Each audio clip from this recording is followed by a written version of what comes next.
인공지능 강의 시작하도록 하겠습니다. 인공지능이 지난번에 한번 했기 때문에 만약에 앞부분이 궁금하신 분들은 아마 영상을 다 제공해 드렸으니까 반별로 반해서 한번 그때는 마인드맵 가지고 어떻게 구성이 되고 있고 인공지능 시작할 때 어떻게 되는지 알고 그런 거에 대해서 한번 설명이 되어 있는 부분이기 때문에 그런 건 한번 시간 내서 보시면 좋을 것 같아요. 오늘은 아마 지난번에 했을 때는 전체적인 거 한번 훑고 그리고 아마 그 어, 신경망 쪽, 아마 신경망 쪽을 다 하고 말았을 겁니다. 그리고 개별 알고리즘도 못해서 이번 같은 경우에는 개별 알고리즘들 하나씩 짚어보면서 그냥 좀 이해하는 시간을 가졌으면 합니다. 한번 훑어볼게요. 그래서 먼저, 이거는 기출문제인데, 기출문제는 계속 나와요. 계속 나오니까. 근데 개별 알고리즘들은 하나씩 그냥 보시면 됩니다. 이게 뭔가 히스토리가 있는 게 아니기 때문에 중요하다는 거는 계속 나오고 그리고 요즘에는 AI 보안 쪽이 많이 나오더라고요. 그래서 AI하고 보안 많이 나오니까 가이드에 특히 근데 AI하고 보안 섞으면 쓸 게 마땅히 없어요. 그런데 그러니까 그럴 때는 그냥 예쁘게 좋은 단어들 집어넣으시면 되지 이런 것들 다 외우려고 하지 마시고 특히 보안 같은 경우는 이런 것들이 시험에 나왔다라고 한번 보시면 될 것 같습니다. AI 거버넌스 트랜스포머 중요하다는 것들은 한 번씩은 나온 것 같아요. 제가 옛날에 진짜 열심히 믿었던 트랜스포머 나왔는데, 그래서 뭐 트랜스포머 나왔으면 안에 있는 어텐션도 나올 만한데, 어텐션 같은 경우는 안 나와서, 어텐션 정도 나온 것 같고. 그리고 이제 핫한 것들은 뭐 AI 에이전트, MCP, 뭐 랭체인, 이런 것들은 한 번씩 나왔기 때문에,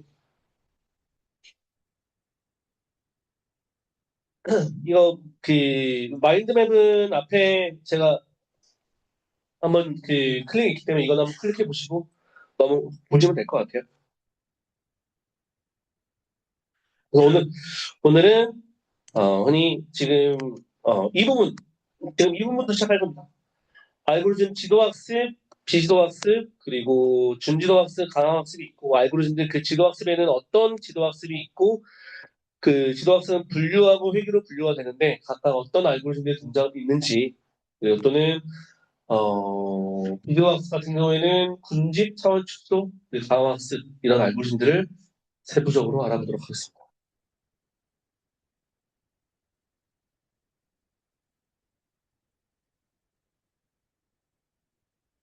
오늘 좀 넘어갈게요. 그리고 하나씩 되면 그리고 하나만 설명드리면 그때 인공지능 같은 경우에는 데이터 아니 너무 일단 근데 인공지능 이 그림은 한번 그리시면 좋아요. 갖고 있으면 인공지능 같은 경우에는 대부분 사람들이 인공지능, 머신러닝, 딥러닝 같은 개념을 알고 있는데 만약에 머신러닝이다, 인공지능이다 이렇게 만약에 물어보면 이렇게 가장 큰 게 인공지능이고 그리고 인공지능을 구현하기 위해서 하나가 머신러닝이고 그리고 머신러닝 중에 대표적인 게 딥러닝이다. 그리고 뒤에는 이제 보시면 이제 최근에 문제가 하나 나왔습니다. 최근에 머신러닝하고 딥러닝 이게 131에 나왔을 거예요. 131에 머신러닝하고 딥러닝을 비교하시고 굉장히 어려운 문제죠. 그러니까 이거 만약에 이 문제가 나왔을 때 여기 머신러닝이 있고 그 안에 딥러닝이 있다.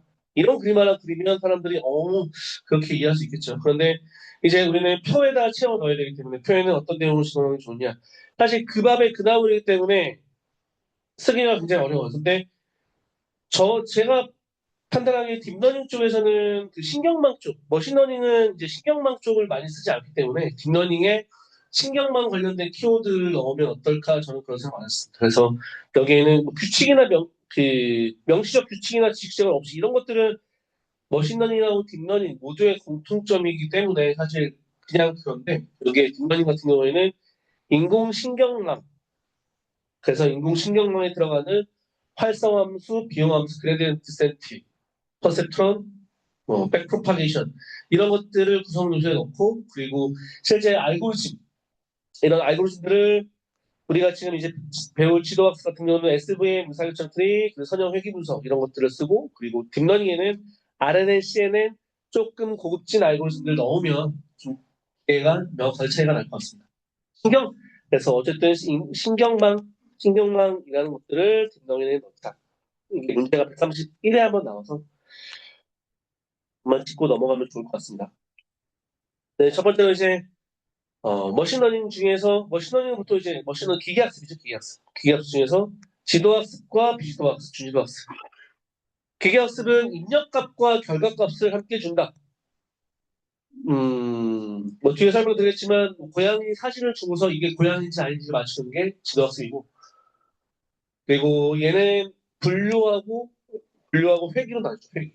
분류는 아까 말씀드렸던 액션트리, 랜덤 포레스트, 앙상블, SVM, 회귀는 선형 회귀, 가중 회귀, 로지스틱 회귀 분석 이런 것들로 나눌 수가 있죠. 그리고 비주학습은 군집하고, 그리고 비주학습 같은 경우에는 결과값 없이 입력값만 주는 겁니다. 얘가 고양이라고 알려주고, 흔히 말하는 라벨링, 태깅 이런 것들을 하지 않고 이 사진을 주면서 그냥 알아서 너네가 맞춰봐라고 하는 겁니다. 그러니까 이거는 고양이를 고양이라고 맞출 수는 없고, 만약에 같은 특징을 가진 놈들끼리 뭉쳐주는 역할, 클러스터링하는 역할을 하는 거죠. 우리가 보통 언론 기사 같은 경우에는 사회면 그 분석하다 보면 정치 문화 사회, 정치 문화 사회 이런 특징, 그 다양한 카테고리 기사가 있으면 그 특징들을 분석해서 이 기사는 정치야. 근데 학습 알고리즘들은 이 기사가 특징들을 모아놓는데 정치가 됐는데 걔는 정치인지 아닌지는 몰라요. 인공지능 같은 경우는. 왜냐하면 비슷한 이재명, 윤석열, 뭐 한동훈 이런 사람들 나오니까 아 정치구나라고 분류는 할 수 있겠지, 군집을 할 수 있겠지만 이걸 이제 사람이 얘는 정치라고 태깅을 해주는 게 군집의 클러스터링의 목적입니다. 그리고 비지도 중에 하나가 이제 차원적 PCA 같은 역할을 하는 것들. 그리고 중지도학습은 지도학습과 사실 지도학습이 어프로치가 정확률이 훨씬 높아요. 왜냐하면 당연히 내가 직접 태깅을 해주기 때문에 결과값도 좋아질 수밖에 없습니다. 그런데 비용과 시간이 많이 들 수밖에 없고요. 반대로. 근데 비지도학습은 또 결과값을 주지 않기 때문에 정확도가 좀 떨어질 수가 있죠. 그래서 적당하게 비지도학습하고 비지도학습 섞다. 또는 라벨링된 데이터와 라벨링되지 않은 데이터를 섞어서 데이터를 학습하는 게 중지도학습. 그리고 강화학습은 지도학습, 비지도학습 이와 별개로 스스로 학습하는 겁니다. 스스로 뭔가 태깅을 하거나 하지 않고 알아서 자율주행 자동차가 스스로 학습하면서 일로 가면 잘 갔어, 절로 가면 못 갔어, 틀렸어. 그래서 상과 벌을 주면서 그 자율주행 자동차가 점점 나가는 방식으로 동작하는 게 강화학습이니까 이거는 한 번씩 뒤에서 자세하게 한번 설명드리겠습니다. 먼저 지도학습은 컴퓨터에게 정답이 무엇인지 알려준다. 라벨링을 하는 겁니다. 얘는 고양이야, 얘는 잠시만.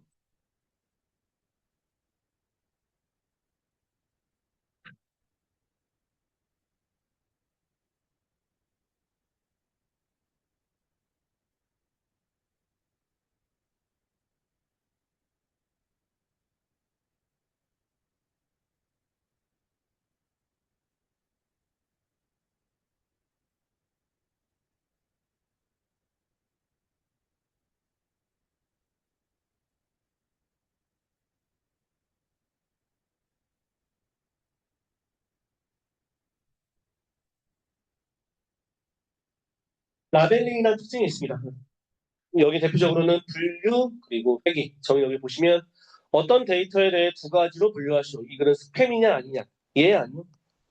고양이 사진을 학습을 열심히 시킨 다음에 만약에 돼지 사진을 주거나 그럼 돼지 사진을 주면 얘가 고양이가 아니기 때문에 또 이렇게 분류 예스냐 오냐 분류하는 게 분류 분집이 되고요. 회귀는 어떤 데이터의 특징을 토대로 값을 예측한다. 음화평 40평 집값이 얼마야라고 하면 24평은 얼마고 32평은 얼마인데 그러니까 40평은 얼마야. 그래서 흔히 예측하는 겁니다. 예측. 특징을 가지고 미래를 예측하는. 면 하나씩 지도학습에는 대표적으로 많이 쓰는 게 디시전 트리하고 랜덤 포레스트. 디시전 트리, 앙상블 안에 랜덤 포레스트 들어가있죠. 그리고 거기에 KNN 그리고 대표적으로 SVM 이 네 가지 알고리즘을 많이 씁니다. 이네 가지 알고리즘을 많이 써요. 그러니까 지도학습에는 이 정도만 알고 있으면 됩니다. 그래서 제가 아마 지금 설명하고 있는 지도학습, 비지도학습 뭐 그런 것들이 우리가 알고 있는 토픽 중에서 인공지능 토픽 중에서도 아마 커버리지가 80% 최소한 80에서 90% 정도는 된다고 보시면 될 것 같아요. 가장 간단한 게 이제 의사결정 트리죠. 디시전 트리.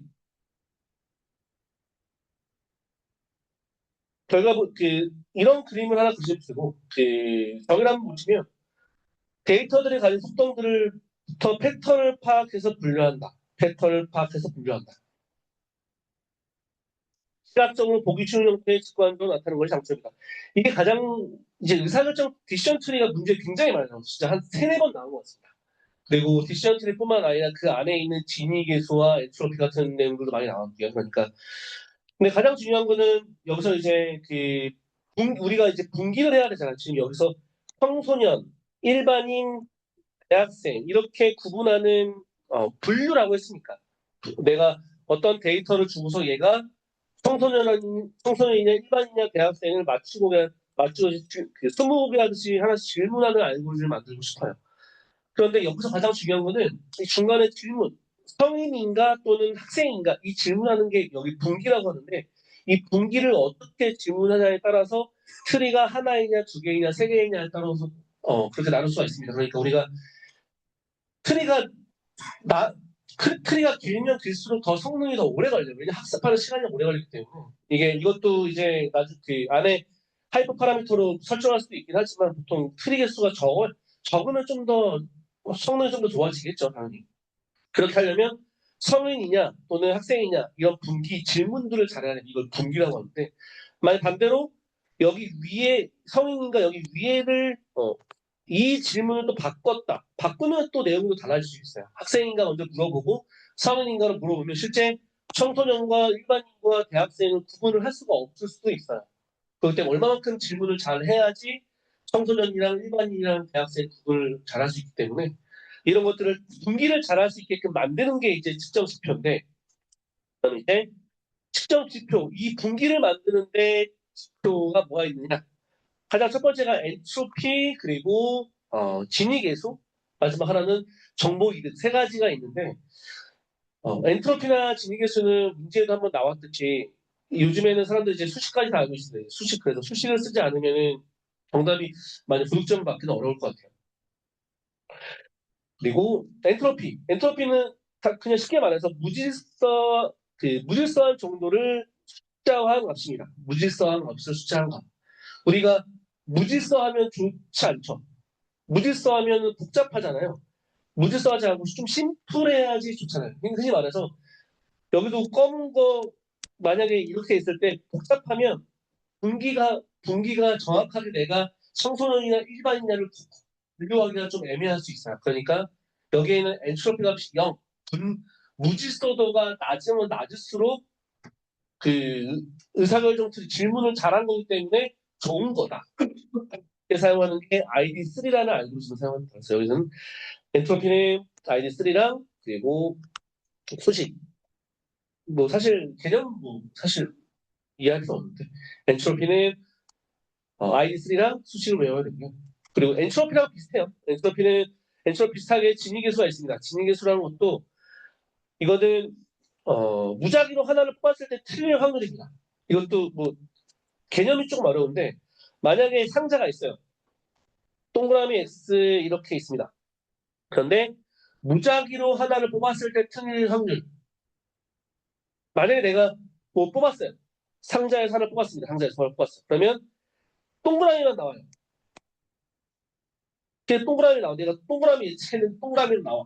그러면 틀릴 확률이 0%죠. 0%니까 이거는 질서도가 낮다라고 볼 수 있죠. 근데 만약에 내가 0을 예측했는데 여기 안에 동그라미뿐만 아니라 세모, 네모, 별표 이런 다양한 공들이 들어가 있으면 내가 무작위로 하나를 뽑았을 때 틀릴 확률이 발생하기 때문에 수치는 높아지겠죠. 그렇기 때문에 이건 무질서도가 높아지니까 그 의상 디시전 트리의 분기로 처리하기에는 올바르지 않기 때문에 무질서도가 낮은 흔히 진위 계수가 낮을수록 그 분기를 잘 결정한 것이다. 앞에 있는 엔트로피도 그 무질서도가 낮을수록 좋은 것이다. 그래서 마지막으로는 정보 이득. 정보 이득도 다 동일한 겁니다. 근데 내용만 조금 다를 뿐이지 정보 이득 같은 경우에는 내가 일로 다음 노드로 갔을 때 이게 잘 갔는지 안 갔는지 날 수 있나요? 여기는 그 동물들 매와 펭귄, 돌고래, 곰 이런 것들이 있는데 분기를 내가 잘 선택했는지 선택하지 않았는지를 판단하는 겁니다. 일로 갔는데 너가 잘못됐어. 일로 갔는데 잘했어. 이런 지표를 나타내는 게 정보 이득인데 정보 이득도 올바른 정의를 보시면 다음 노드로 이동 시 다음 노드로 날 수 있냐나 지느러미 이동 시 올바른 노드를 선택할 수 있는 수치입니다. 이건 높으면 높을수록 좋아요. 왜냐하면 내가 올바르게 이동을 했기 때문에 정보 이득 값은 높으면 높을수록 좋습니다. RG는 인포메이션 개인의 약자인데 이거는 수식은 이해하지 마시고 그냥 생각 없이 외우시면 됩니다.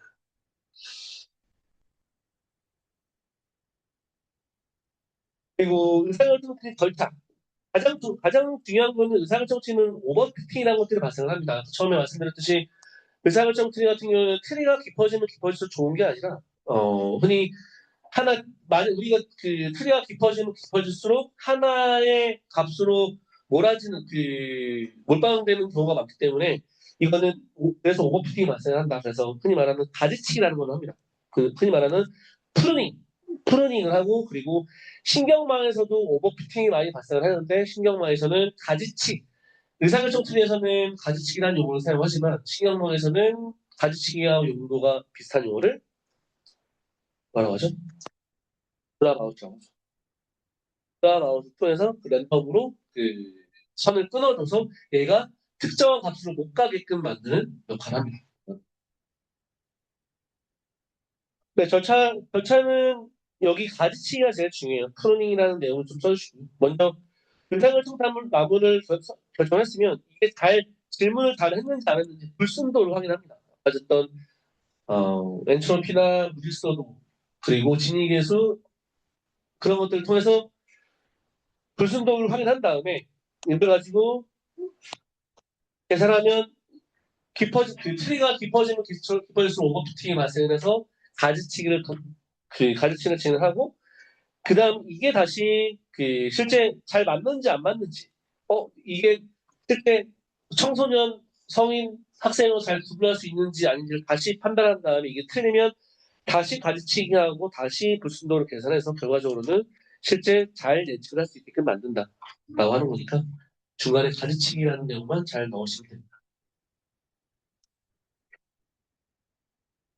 그래서 이 그래프는 의사결정 트리가 깊어지면 깊어질수록 OPT가 발생된다고 했는데 여기에는 트리 사이즈가 있고 어프로치 정확도가 있습니다. 그래서 트리 사이즈가 보통 23개 여기 보면 보통 트리 사이즈가 23개가 되면 어차피 여기 있는 실성 같은 경우에는 학습 데이터예요. 학습 데이터는 트리가 깊어지면 깊어질수록 더 좋아할 수 있겠죠. 근데 실제 내가 테스트 데이터는 한 23개, 20개, 23개 이 시점에부터는 이제 성능의 어프로치가 정확도가 점점 떨어지는 현상이 발생한다. 그래서 보통 간글에다가 의사결정표가 나오면 간글에다가 어, 트리가 약 20개 이상이 될 때부터 오버피팅이 정확도가 떨어지므로 랜덤 포레스트를 사용해야 된다. 또는 가지치기를 해야 된다. 라고 해서 3단락에 작성을 해야겠죠. 그럼 이제 흔히 랜덤 프레스 의사결정 트리 다음에 작성되는 게 이제 랜덤 프레스 많이 씁니다. 랜덤 프레스는 앙상블의 하나의 기법이라고 말씀드렸는데 앙상 근데 랜덤 프레스는 수비고 그리고 의사결정 트리 나누잖아요. 그래서 트리를 여러 개 구성한 다음에 그리고 여기서 이제 숲을 만들어서 실제 만약에 여기에 보면 사과와 오렌지가 있는데 어떤 게 사과인지 오렌지를 맞추는 테스트를 했습니다. 이거는 사과냐 오렌지냐. 이 첫 번째 틀에서는 오렌지가 두 개이기 때문에 오렌지가 됐고 얘는 사과가 됐고 사과가 됐어요. 결과적으로 세 개를 보면 사과가 2, 오렌지가 1이기 때문에 얘는 사과야라고 판단한 겁니다. 그래서 하나의 트리에서는 비단 오버피팅이 발생될 수 있지만 이게 다수의 트리에서는 트리를 투표를 통해서 가장 많이 득표한 결과를 최종 분류 결과를 선택하는 그래서 오버피팅을 제거한다. 임의성이란 말은 뭐냐면 사실 임의성이란 말도 랜덤 포레스트 또는 앙상블에서 그 배경에는 중요한 말인데 똑같은 트리에서만 또 계속 뽑다 보면 이것도 오버피팅이 발생될 수가 있어요. 똑같은 트리니까. 그냥 트리도 조금 서로 다른 트리. 임의성, 서로 랜덤하게 뽑은 트리다. 그래서 뒤에 배경에 좀 자세히 나오는데 트리가 동일한 트리가 아니라 다수의 임의성, 랜덤하게 트리를 뽑아서 디시전 트리를 형성한다. 이 내용입니다. 앙상블 기법 중에 하나로 다수의 임의성, 다수의 랜덤하게 뽑아서 그 다음에 디시전 트리를 형성한다. 그래서 그걸 결과로 투표를 가지고 실시한다.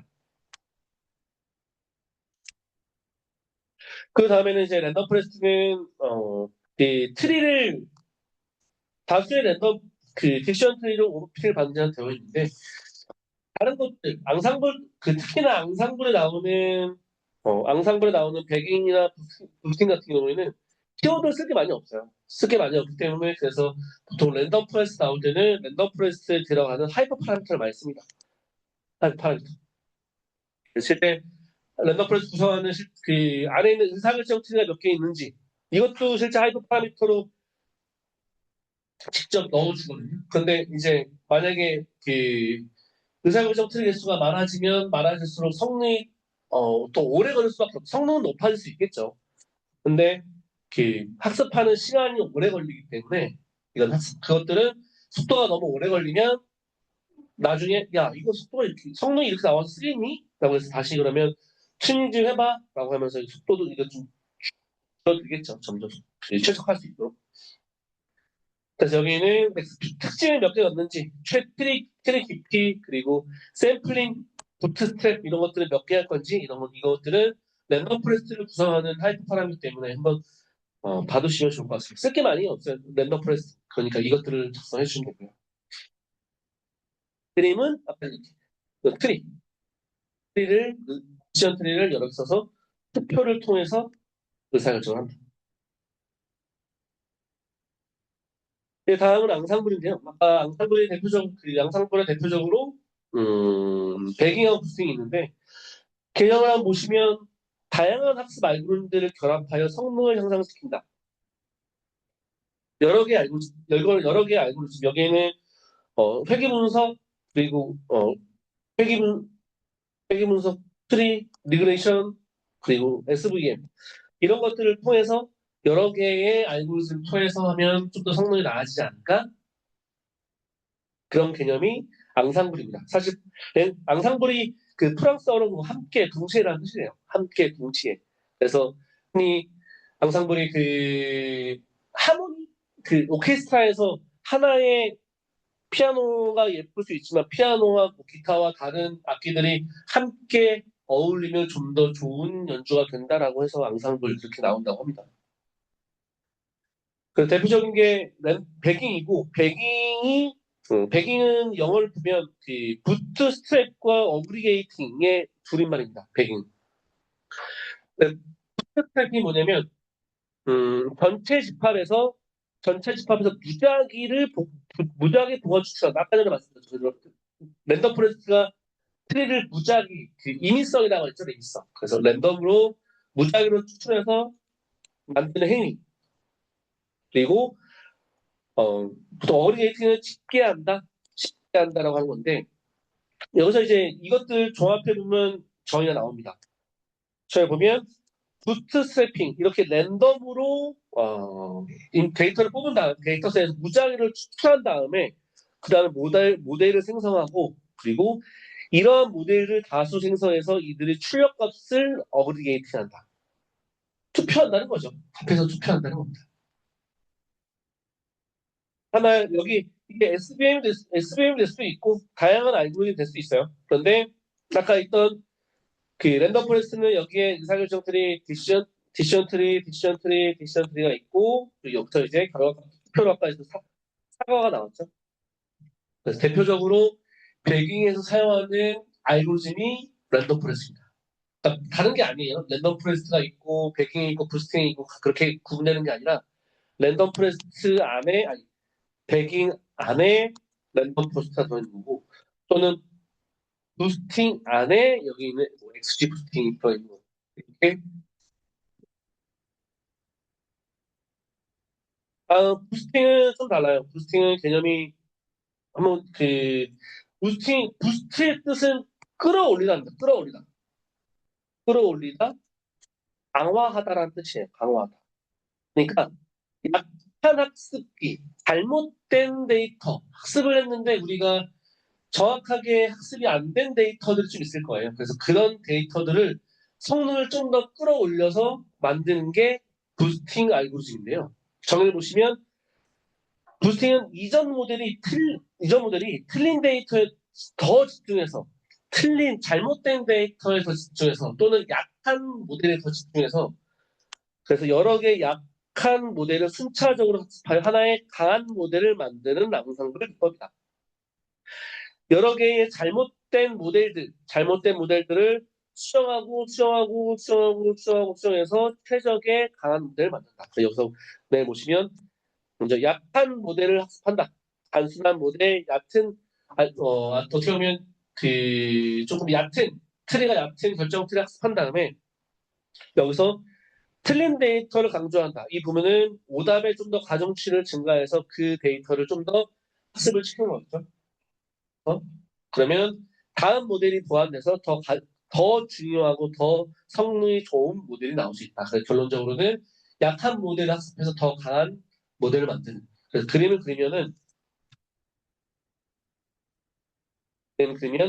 이런 느낌이 나옵니다.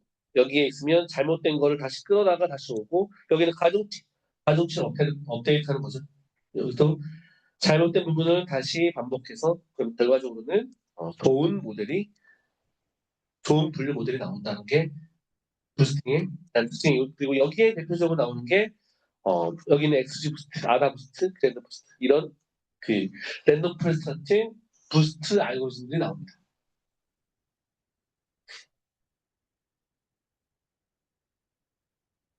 다음은 앙상블은 됐고요. 이제는 KNN입니다. KNN하고 K민지하고 좀 헷갈리는데, KNN은 분류고 K민지는 군지입니다. 군지.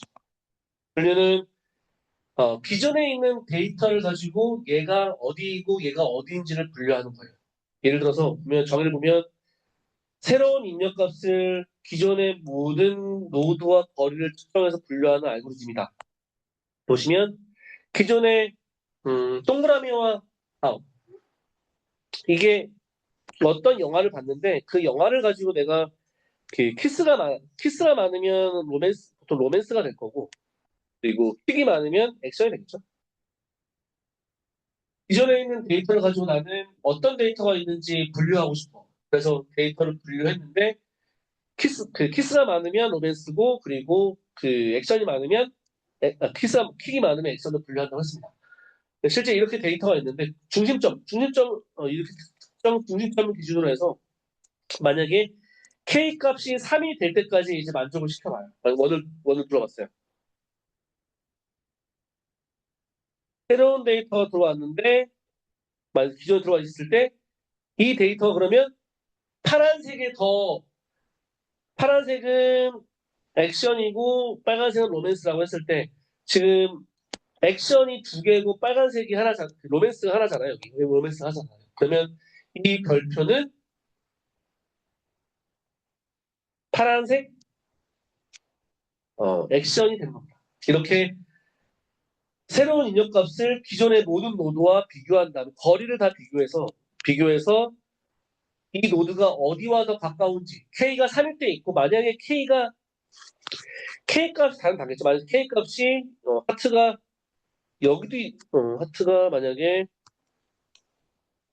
5예요. 하트가 5인데 여기 하트가 있고 여기 하트가 있다고 쳐요. 그러면 K가 5일 경우를 만약에 이렇게 구성했으면 만약 이거는 로맨스가 되겠죠. 그렇게 분류하는 겁니다.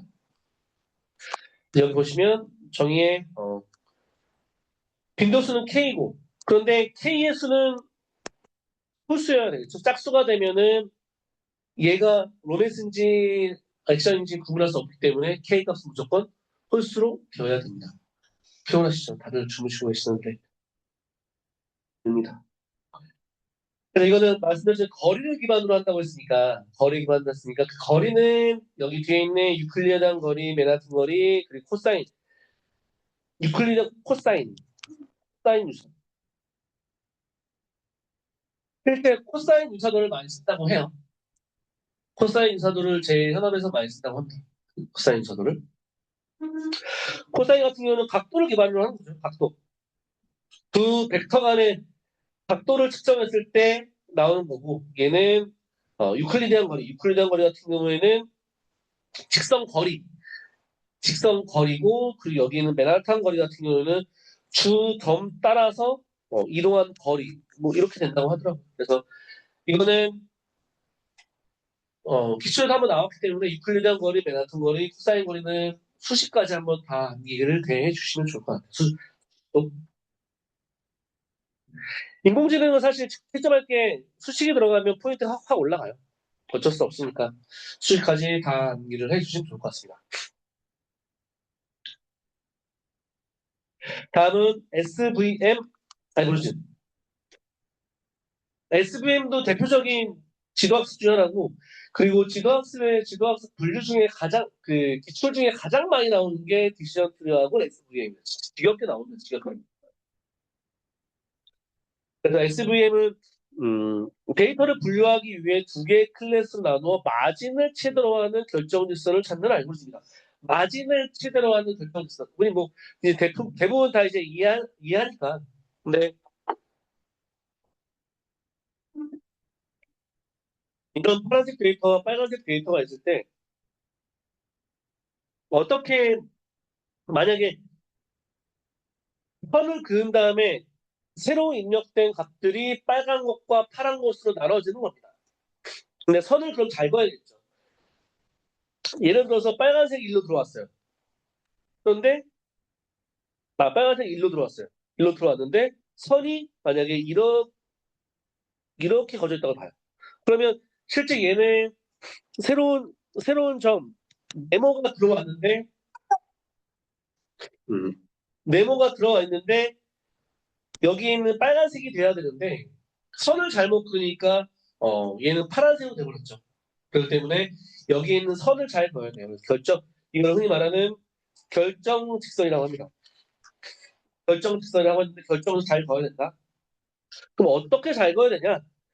마진을 최대화하는 알고리즘 썼습니다. 마진은 뭐냐면 여기 있는 여기에 노드와 가장 끝에 있는 노드끼리의 거리를 이거를 마진이라고 합니다. 마진을 최대화하는 가운데의 직각인 거리가 이게 결정 직선이고요. 그리고 그 마진을 최대화하다가 노드가 여기 있다가 여기 노드가 있는데 이 노드를 서포트 벡터라고 하고 그리고 서포트 벡터를 선을 여기 평행으로 있는 하이퍼 결정직선과 평행선을 잇는 것들을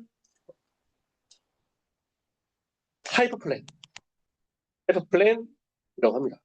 이건 뒤에 구성조에서 나오니까. 그래서 이 결론적으로는 마진을 최대로 하는 결정직선을 찾는다. 마진을 최대하는 결정직선을 찾는다라는 게 가장 큰 중요한 거고. 그래서 어, 대표적으로는 SVM 같은 경우는 두 가지의 그 기법이 있죠. 하드 마진과 소프트 마진 두 가지가 있습니다. 하드 마진, 노이즈를 얼마만큼 허용하는 정도에 따라서 나눌 수가 있습니다. 나는 노이즈를 전혀 허용하지 않을 거야. 나는 싹 다 분류할 거야. 이런 식으로 분류하는 것. 이런 식으로 분류하는 것들을 빡세게 분류하는 것들을 하드 마진. 그렇지 않고 적당하게 노이즈는 허용하되 나는 학습률을 좀 더 높이고 싶어. 이렇게 긋는 게 소프트 마진입니다. 하드 마진 정의를 보면 마진의 안쪽이나 바깥쪽에 절대로 잘못된 분류 없이 허용 그 분류를 허용하지 않는 모델이다. 그리고 소프트 마진의 안쪽이나 바깥쪽 이런 잘못된 분류를 어느 정도 허용하는 아웃라이어를 허용하는 게 소프트 마진 기법입니다. 그럼 이제 SVM 구성 요소는 이렇게 나와 있죠. 굉장히 중요합니다. 소프트 SVM은 정말로 제일 중요한 거 따지면 SVM 그리고 디시전 트리가 제일 중요해요. 근데 그 양상불도 몇 문제가 2번 정도 나오긴 했는데 얘네들은 진짜 한 네다섯 번 나온 것 같아요. 그래서 SVM은 마진, 우리가 알고 있는 마진을 최대한다고 했잖아요. 여기 있는 것들을 여기 사이 마진, 여기 노드 있죠, 노드. 이 노드들을 서포트 벡터, 여기 있는 것들을 서포트 벡터라고 하고 서포트 벡터를 있는 선, 이 선을 하이퍼플랜. 이게 음수냐 양수냐에 따라서 양수면 포지티브 그리고 음수면 네거티브 하이퍼플랜 이렇게 얘기하고 그리고 그래서 마진을 최대화하는 선, 이 선이 바로 그 결정 직선. 여기는 디시전 바운더리 결정 직선이라고 합니다. 이 그림을 똑같이 그려주시고 여기에 있는 구성 요소들을 작성을 싹 다 작성해 주시면 됩니다. 간단해요. 간단한데 좀 이제 암기하면 좀 어려우니까. 다음은 이제 분류는 끝났습니다. 분류는 아까 말씀드렸던 대표적인 의사결정들은 그 양상불, KNN, SVM 이런 것들을 대표적으로 분류라고 하고 그리고 회기는 회계 분석, 보통 회계 분석을 많이 하죠. 회계 분석, 선형회계, 다중회계 분석, 로지스틱 회계 분석 보통 세 개로 많이 나누는데 보통 이제 선형회계 분석부터 하나씩 살펴볼게요. 선형회계 분석은 우리가 알고 있는 그 독립변수와 종속변수 간의 상관관계를 모델링하여 데이터를 예측하는 기법이다. 종속변수와 독립변수와 종속변수. 그래서 광고를 얼마나 했는데 매출에 미치는 영향. 밥을 먹었는데 몸무게의 영향. 공부를 몇 시간 했는데 점수가 몇 점 나오는지 서로 분석하는 이 분석 기법이 선형회계 분석이고요. 여기 보면 상관 분석이라고 있습니다. 우리 그 상관 분석은 서로 그 데이터 간에 얼마만큼 상관 계수를 통해서 그 변수가 얼마만큼 관계가 있는지를 파악하잖아요. 그래서 상관 변수끼리 너무 관계가 있으면 다중 공선성 문제가 발생하니까 그런 변수들은 잘못된 거다. 그래서 이런 것들을 해결해야 된다라고 되는 거고. 그러면 회계 분석은 독립 변수와 종속 변수 간의 상관계수가 낮아야 되겠죠. 상관값이 관계가 너무 높으면 의미가 없겠죠, 당연히. 이게 회계 분석하는 의미가. 그렇기 때문에 보통 회계 분석하기 전에는 상관 분석을 한 다음에 여기서 상관관계가 서로 없다라고 나오면 이때 이제 그 분석된 변수들을 가지고 회계 분석을 올립니다. 여기 보시면 이 점수는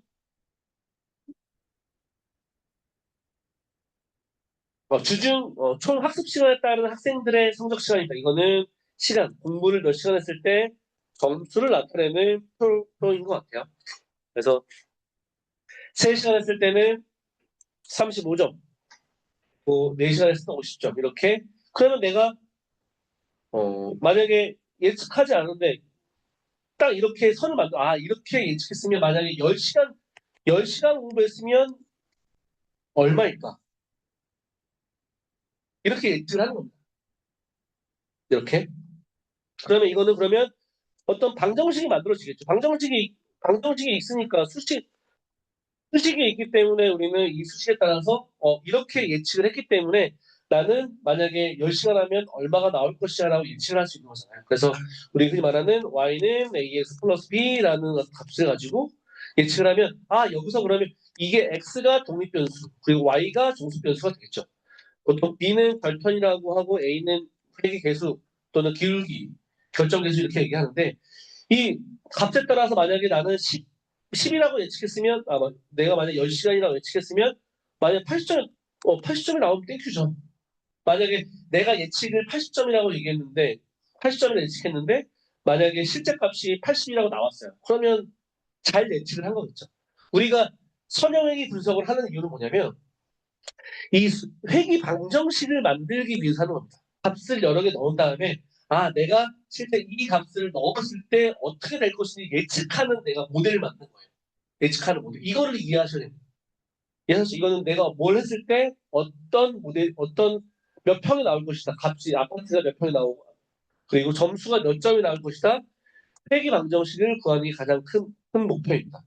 그러면 이때 실제 예측값하고 실제값하고 오차가 적응이 좋겠지 당연히. 내가 예측을 80점이라고 예측했는데 80점 나왔어. 그러면 땡큐야. 그런데 만약에 내가 80점이라고 10시간 공부했는데 80점이라고 나왔는데 그런데 실제 이건 예측값이고 실제 그러면 80점이 아니라 70점이 나왔어. 그럼 내가 예측을 잘못된 거죠. 이게 실제값이야. 그러면 예측을 잘못된 거잖아. 내가 예측을 잘못했기 때문에 그러면 내가 세운 지금 AX 플러스 B라는 이 방정식이 잘못됐구나. 수식이 뭔가 잘못됐으니까 이 방정식을 고쳐야 되겠다라는 생각이 들 거고 그러면 어떻게 고치지? 왜 고치지? 왜 고치냐?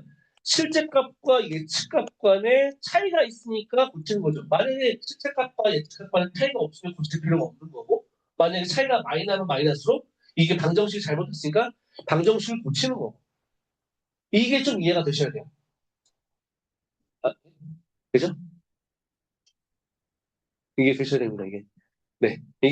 이게 되셔야 이제 다음 것들까지 넘어가요. 어쨌든, 우리가 선형의 분석은 뭐냐면, 그 오차값을 최소화할 수 있는 최적의 방정식을 찾는 겁니다. 방정식을. 내가 아까 말씀드렸듯이 얼마 했을 때 뭘 예측한다. 당연히 그런 예측할 필요성이 있으니까 우리가 모델을 만들 때 그런 모델을 만드니까. 그럼 그 모델을 만들 때 그 방정식을 만들고 그 방정식이 실제 예측한 값, 내가 이렇게 됐을 거라고 예측했는데 실제 값하고 오차가 최소화가 되는 방정식을 찾으면 이 값은 이 방정식은 어디에도 잘 어울릴 수 있구나. 어떤 값을 대입해도 이 값은 그 오차가 최소화가 되기 때문에 결과값을 보장할 수 있다라는 거겠죠. 그러면 그 선형 회귀 분석의 구성 요소들을 하나씩 한번 보시면 독립변수 원인이죠 원인 밥을 얼마 먹었을 때 밥 공기수, 밥 알수, 밥 공기를 얼마 먹었을 때 동석변수 결과가 어떻게 되냐, 몸무게가 어떻게 되느냐, 몸무게의 독립변수와 종속변수의 역할이 있고 그러면 이걸 가지고 이제 내가 회귀 방정식을 만드는 거겠죠. y는 ax 플러스 b라는 방정식을 만드는 겁니다. 그래야 내가 예측을 할 수 있기 때문에 그러면 실제값들을 가장 잘 설명할 수 있도록 직선을 만드는 방정식이다. 네? 실제값들을 가장 설명할 수 있는 그래야 내가 미래를 예측할 수 있고 투자도 할 수 있고 모든 걸 할 수 있기 때문에 그래서 변수 간의 관계를 함수식으로 정리할 수 있다면 특정 값 예측이 용이하다. 이게 다 비슷한 내용인 거죠. 함수식, 방정식 이런 함수식이 잘 만들어졌다면 특정 값을 예측하기가 쉬울 거니까. 그러면 이 값들은 이제 방정식은 결론적으로는 이와 같이 나오게 될 것입니다. 뭐 mx 플러스 b라고 하면 되고 ax 플러스 b가 나온다. 그래서 우리는 y는 ax 플러스 b라는 수식이 나왔습니다. 그 숫자가 여기 지금 ax 플러스 b라고 나오는데 실제값은 이렇게 나오죠. y는 뭐 8x 플러스 2 뭐 이렇게 나오면 이 숫자값을 찾는 거예요. 이 숫자값을. 이 방정식을 찾으면 내가 만약에 몸무게가 아까 전에 공부 시간을 1시간 넣고 2시간 넣고 3시간 넣고 4시간 했을 때 이 값이 그러면 1, 8 곱하기 2, 10 나오고 2, 16, 18, 3, 9, 24에 26, 32, 34. 그러면 내가 점수를 잘 예측할 수 있다. 라고 나오는 겁니다. 그래서 우리가 지금 YS는 8XB를 우리는 예측을 하는 거예요. 내가 지금 계속 AX 플러스 B라고 얘기하는데 실제 A하고 B를 찾는 게 가장 큰 목적이죠. A하고 B를 찾는. A하고 B를. 그럼 이 A하고 B를 어떻게 찾느냐? 먼저 여기에는 Y는 종속 변수라고 했으니까. 그리고 X는 독립 변수라고 했으니까. 이거는 정해져 있는 값이기 때문에 내가 결정할 필요가 없겠죠. 근데 제일 중요한 건 A입니다. A. A는 흔히 말하는 기울기라고도 하고, 기울기라고도 하고, 그리고 여기 결정 개수라고도 하고, 또는 회기 개수라고도 합니다. 다 같은 말이에요. 기울기. 이 기울기가 잘 구해지면 B는 여기 이 값을 말하는 거, 이 값. 여기가 2예요. 기울기가 1로, 기울기에 따라서 이렇게 될 수도 있고, 이렇게 될 수도 있고 하잖아요. 그냥 이 시작점을 여기 있는 절편 B라고 보시면 될 것 같아요. B라고 보시고, 그러면 가장 중요한 건 여기 있는 기울기, 흔히 말하는 회귀분수에서 회귀분석에 나오는 결정 개수, R 스퀘어 또는 회귀 개수, 이 값을 구해야 되는데, 이 값은 제일 중요한 게 아까 여기서 나오는 게 이제 예측값과 오차값을 최소화하는 값을 찾으면 이게 최적의 비율기가 되겠죠. 이거를만 이해하시면 이제 이렇게 되는구나. 사실 근데 이게 필요 없어. 이해 필요 없고 그냥 y는 ax 플러스 b 쓰면 돼요. 그런데 좀 더 이해하기 위해서 다시 예측값과 우리는 지금 여기 a를 구하는 건데 a를 구하는 건데 a를 구하기 위해서 그러면 이거는 오차값 최소화해야 된다며? 맞아. 그러면 예측값과 오차값이 서로 뺐을 때 차이가 있어요. 차이가 최소화가 되면 그런 값이 비율기가 되겠죠. 최적의 기울기가 되겠죠. 오차값이 제일 적으니까. 그러면 그러면 이 그래프에서 기울기를 한번 찾아볼까요? 실제 값은 점이라고 할게요. 실제 값이 점이에요. 그리고 내가 먼저 그 선을 걷어요. 선을 걷는데 이거 잘 그어진 거지. 예를 들어서 내가 만약에 yx는 여기가 1이라고 칠게요. 1이라고 치고 2x 플러스 1, 2x 플러스가 만약에 이거 말고 만약에 내가 이렇게 그림을 그렸다고 쳐요. 이거는 이거 2고 별편 2고 1이라고 쳐요. 그러면 이게 2고 이게 yx는 이 빨간색 그래프가 y는 x 플러스 b라고 우리는 가정하고 그러면 이렇게 계산될 거야. 그렇게 되면 어떻게 되면 여기에 1, 2 이것만 할게 1, 2, 3, 4가 있고 그러면 여기에 뭐 10, 20, 30이 있는데 1대 30, 1대 30이고 그러면 이제 1대 30이고 2일 때 뭐 40이고 3일 때 이렇게 나올 것이야 라고 실제 값들을 여기서 예측할 거라고 쭉 예상을 했죠. 그런데 해보니까 싹 이렇게 올라가 있는 거지. 실제값들이 실제값들이 여기 있는 겁니다. 여기. 뭐야? 잘못했네? 왜냐하면 실제값과 예측값 간의 오차가 이만큼 나잖아요. 뭔가 오차가 좀 적어야 될 것 같은데 오차가 왜 이렇게 많이 나지? 그래? 한번 지켜보지 뭐. 그래서 실제값 예측값 보니까 다 더하니까 이런 식으로 나온다. 이게 만약에 이 길이가 있잖아요. 길이가. 이 길이를 다 더하면 오차값이 나오는 거잖아요. 여기에 있는 차이를 다 구하면 전체 오차값이 나오는 거겠죠. 전체 오차값이 만약에 50이라고 칠게요. 그런데 내가 아니 이건 아닌 것 같아. 그럼 이게 y는 3x 플러스 1. 지금 이 그래프가 y는 3x 플러스 1이라는 그림을 그려서 칠게요. 그리고 그러면 얘가 또 이제 1일 때 이 값이 나오고 2일 때 이 값이 나오고 그러면 결과적으로 보니까 오차가 이만큼 나네. 이 값을 더한 거. 근데 이거는 한 30 되겠죠. 한 30 오차. 또 선을 걷는데 만약에 이렇게 걷어요. 아니 뭐 이렇게 걸 수도 있죠. 이렇게 이렇게 되면 또 여기 실제값하고 여기는 가까울 수 있지만 실제 여기서 또 엄청난 오차가 발생을 하죠. 엄청난 오차가 발생을 해요. 그러면 이걸 다 더하면 또 숫자가 오차값이 여기 또 오차값이 나오겠지. 60 나오고 60. 이게 오차값이에요. 오차값이고 오차값. 그래서 이게 나왔지. 이게 나왔죠. 실제 값과 오차 값의 차이가 최소화가 되는 이게 지금 yx 3x 플러스 1의 최적의 방정식이에요. 이 방정식을 찾는 게 회계 구성. 그러니까 우리는 지금 우리가 찾은 건 3이야, 3. 3과 1을 찾은 거죠. 3을 찾으니까 1은 알아서 기울기에 따라서 y의 절편이 나오는 거죠. y의 절편 여기. 아까 이렇게 되는 거는 절편이 마이너스 1이겠죠.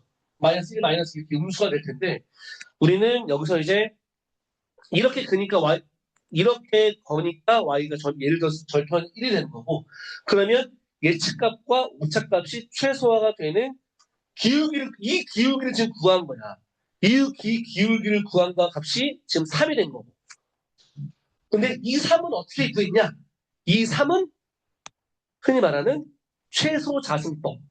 아니 여기 최소 자승법이라는 걸 가지고 구합니다. 이 값을 구하는 게 최소 자승법. 이게 점점 이제 이거 관계만 이해하시면 돼요. 이 관계에서 이제 꼼꼼하시거든요. 여기까지 이해했죠, 이제. 여기까지 구했어. 근데 얘를 구하는 게 최소 자승법. 왜 최소 자승법이에요? 우리가 아까 전에 우리가 이제 수식을 뒤에 잠시만요. 수식을 이제 계산하면 돼요. 수식을 한번 지금 오차값이 아까 전에 누구는 50 나오고 누구는 30 나오고 누구는 60 나오고 이거 어떻게 구했어? 아까 지금 내가 지금 그냥 대충 했는데 이거를 숫자로 구할 수 있겠죠? 그러면 어떻게 구하냐? 만약에 실제값 여기야. 여기하고 여기 값을 빼는 거죠. 만약에 여기가 3이, 여기가 3이하고 3하고 2야. 그러면 3 빼기 2 하겠죠. 그러면 여기 오차값 1이 나오지. 그리고 여기에는 또, 뭐, 예를 들어서, 어, 1이야. 1 빼기, 3 빼기 1이야. 뭐, 이런 식으로 하면 이 오차값이 나오는 거지. 여기하고 여기 다 차이를 뺐지. 이 차이를 뺀 거잖아. 실제 값의 좌표값이랑, 실제 값의 좌표값이랑, 실제 값의 좌표값이랑 예측값의 좌표값을 뺀 거예요. 빼니까, 빼서 다 더하니까 그 최저 오차값이 나오는 거잖아요. 그쵸? 이해되죠? 그런데 여기서 이제 값이 여기는 그 예측값을 중심으로 어떤 실제값은 양수에 있고 음수에 있잖아요. 음수에 있기 때문에 이게 3 빼기 2인데 음수에 있으면 만약에 2가 만약에 3 빼기 2인데 마이너스 2게 되면 플러스가 되버리니까 이게 값이 틀어져요. 그리고 음수가 될 수 있습니다. 음수가 마이너스 사실 그 마이너스가 될 수 있기 때문에 어떻게 보면 여기다가 플러스 뭐 3 빼기 4가 될 수 있잖아요. 그러면 여기 마이너스 1이 되면 내가 오차를 계산해야 되는데 분명히 여기에 있는 계산 방법이 있는데 분명히 오차값이 어떻게 보면 7이 나왔거든요. 7이 나와야 되는데 3이 나와야 돼. 1이 나와야 돼. 어쨌든 값이 음수가 될 수 있기 때문에 값에다가 다 제곱을 합니다. 자, 여기 보면 여기 지금 오차값이 여기에도 어차피 1이죠. 1. 마이너스 1이지만 1 차이 났잖아요. 1. 기억나요? 이해돼요? 여기도 차이가 1이 났고 여기는 차이가 2이 났고 여기는 마이너스 1이야. 마이너스 1이지만 여기 좌표 밑에 있는 마이너스 1이니까 어쨌든 그 오차는 1이 나잖아요. 그런데 지금 이걸 다 더해보면 그러면 1 더하기 마이너스 1 해버리면 이게 없어지는 거예요. 오차가 없어지잖아. 내가 분명 1 더하기 2 더하기 마이너스를 했는데 값이 더해져야 되는데 줄어들었어. 그러면 안 되니까 그래서 여기다가 제곱을 하는 겁니다. 제곱. 그래서 여기에 1 되고 1, 2가 됐으니까 2 곱하기 제곱이니까 4. 그리고 1은 다시 1 되니까 1이 되는 거예요. 그래서 그래서 거기에다가 제곱을 해서 음수가 되지 않도록 만드는 게 보통 최소 자승법의 MSE라는 것도 스퀘어. 그리고 MAE는 절대값입니다. 그래서 음수를 없애기 위해서 절대값도 하고 루트를 씌우고 제곱도 하는 거예요. 이것들을 해서 오차를 만드는 게 최소 자승법이고 이렇게 오차값을 찾는 것들이 최소 자승법이고 그래서 그 최소화가 되는 오차값을 찾으면 그 최소화가 되는 오차값이 결정 개수가 되고 기울기가 되고 그리고 회계 개수가 되는 겁니다. 이게 지금은 이해가 될 수 있어요. 좀 어렵죠? 어려워요. 근데 다시 한번 설명해 줄까요? 이게 한 번 이해하면 또 까먹어요. 사실 까먹어요. 근데 그러니까 그냥 좀 쉽게 좀 됩니다. 쉽게 그냥 만약에 음, 기울기 오차값이 최소화가 돼야 된다. 이게 회계 방정식이죠. 회계 방정식은 오차값 최소화. 그러면 기울기가 최소화가 된다. 근데 기울기는 결정 개수다. 이 결정 개수는 최소 자승법으로 최소 자승법은 아까 있던 MSE나 MEE 뭐 이런 절대값, 루트 그리고 제곱을 해서 음수를 양수를 없애주는 그 최소 자승법으로 최소 개수, 그 결정 개수 기울기를 구한다. 이게 전부입니다. 근데 아까 그 그림을 그리면서 설명을 해야겠죠.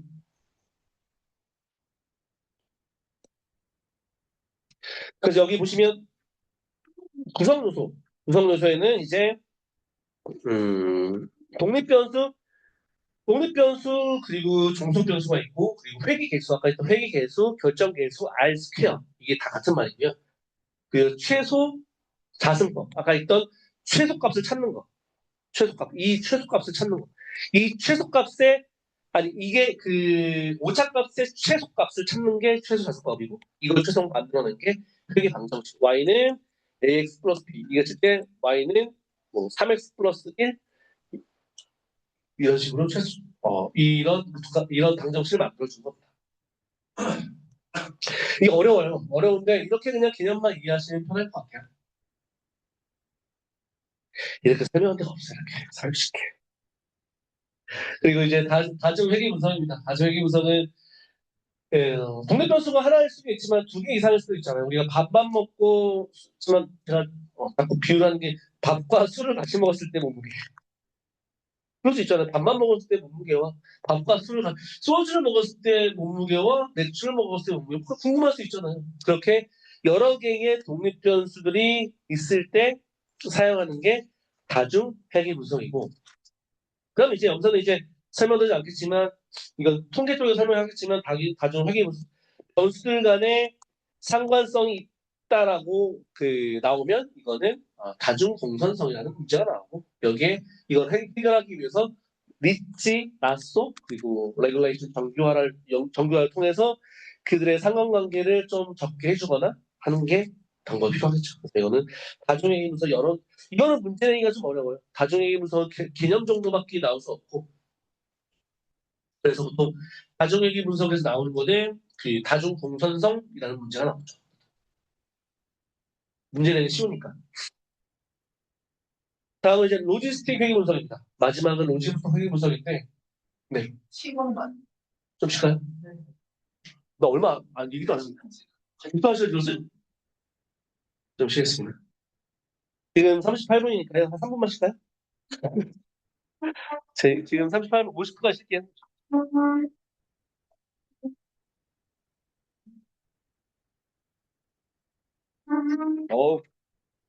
어, 홀스가, 지금, 누가 사랑해?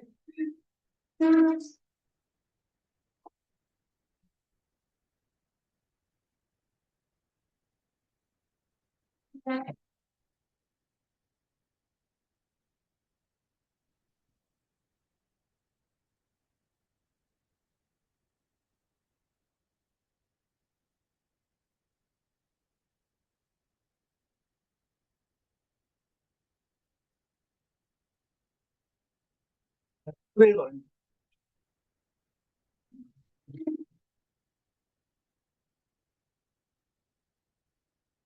옛날에 이거 갖다가 아침 9시부터 6시가 됐어요. 그럼 딱 돼요. 이거 인공지능 아침 9시부터 10시까지 하면 딱 되더라고. 아이, 재밌죠. 맨날 그러니까 이게 요즘 안 드셨어. 이번 주 최악이야, 최악, 진짜. 다음 주도 괜찮은데, 이번 주가 진짜. 하는 소리 들어간다는 진짜.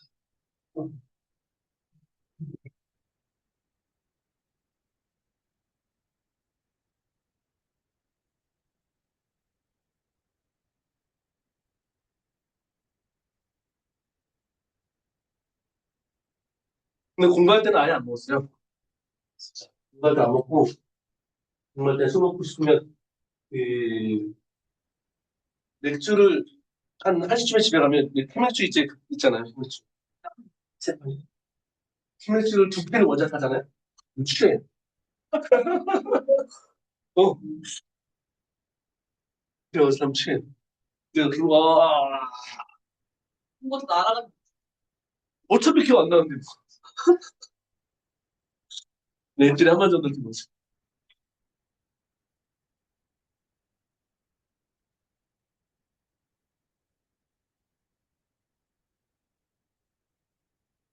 원래, 응? 기억이 안 나. 까먹어. 응. 방법, 기억날 때까지 가요, 그럼. 기억날 때까지 보잖아? 그럼 뒤에 걸 못 봐. 그게 문제라니까.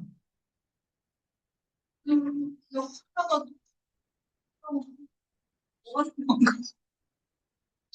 기억 날 때까지 봐도 좀만 있으면 까먹어요.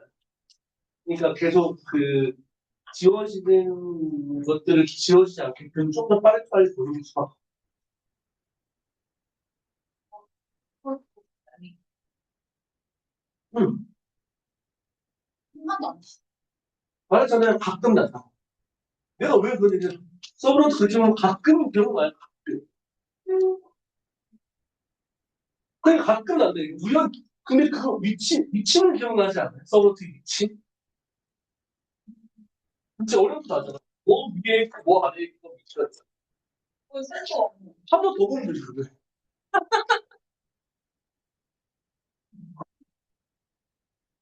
이게 정독해도 그냥 뒷부분을 못 보는데, 이제 그런 고민들이 이제 되는 거죠. 그러면 아무리, 그때 말했잖아. 아무리 이해한다고 해도, 이해하는 거 한 달 동안 안 되거든. 딱딱한 거. 나는 이렇게 강의한다고 준비 많이 하잖아요. 한 달, 싹 닦아먹어. 안 보면. 한 달은 또 그렇고, 이전 기술 내는 건 다음 주 되잖아요. 이게 뭐였지? 나도 회계무서 저 관계가 어떻게 되는 거였지? 하도 많이 할 때는 기억나는데 가끔 할 때 있어. 2년에 한 번씩 문제 되고 그럴 때. 그런 것들은 이제 그게 뭐지? 가능가 봐. 난 그렇게 씹어먹을 정도로 이해했는데도 기억이 안 나. 그러면 화난 거 기억이 안 나네. 다문화 받아들이지. 머리가 나빠서 못하는 게 아니라 그냥 머리 나쁘면 거기 회사 못 들어가요. 머리 나쁘면 거기 못 들어가. 근데 기억 안 나는 걸 당연하게 받아들인다기보다는 기억나지. 긍정적인 마음. 기억나지. 기억났어. 우와, 씨. 기억 안 나면, 기억나도록 가야지? 아니, 방법 있으면 얘기해봐. 방법이 없다니까. 없어요? 기억나. 지금. 그러니까 누님 같은 경우는 진짜 많이 올라왔어. 보면 볼수록 올라와요. 근데 안 보니까 안 올라. 근데 그한테 시간이 좋아져 있어. 시간이 좋아져 있기 때문에 이해하고 싶어도 해. 이해하고 139에 봐. 아, 내년 여름 거 시험 보면 되는 거지, 이해하고. 겨울 끼고. 이해가 중요하지 않다니까? 근데 사실 이해는 중요하지 않다. 그러니까 모든 사람들이, 저도 그랬어요. 이해를 해야 안 이해가 돼요. 근데 나중 되면 이제 그게 개소리인 거야. 저도 스스로 그랬어요. 나는 이해가 안 되는데 어떻게 했어. 가오가 있지. 이건 진짜, 못 써, 안 써. 이해가 안 되는데 어떻게 했어. 그래. 네. 그러다 보니까 이거는 점점 그냥 자존감이 점점 떨어져.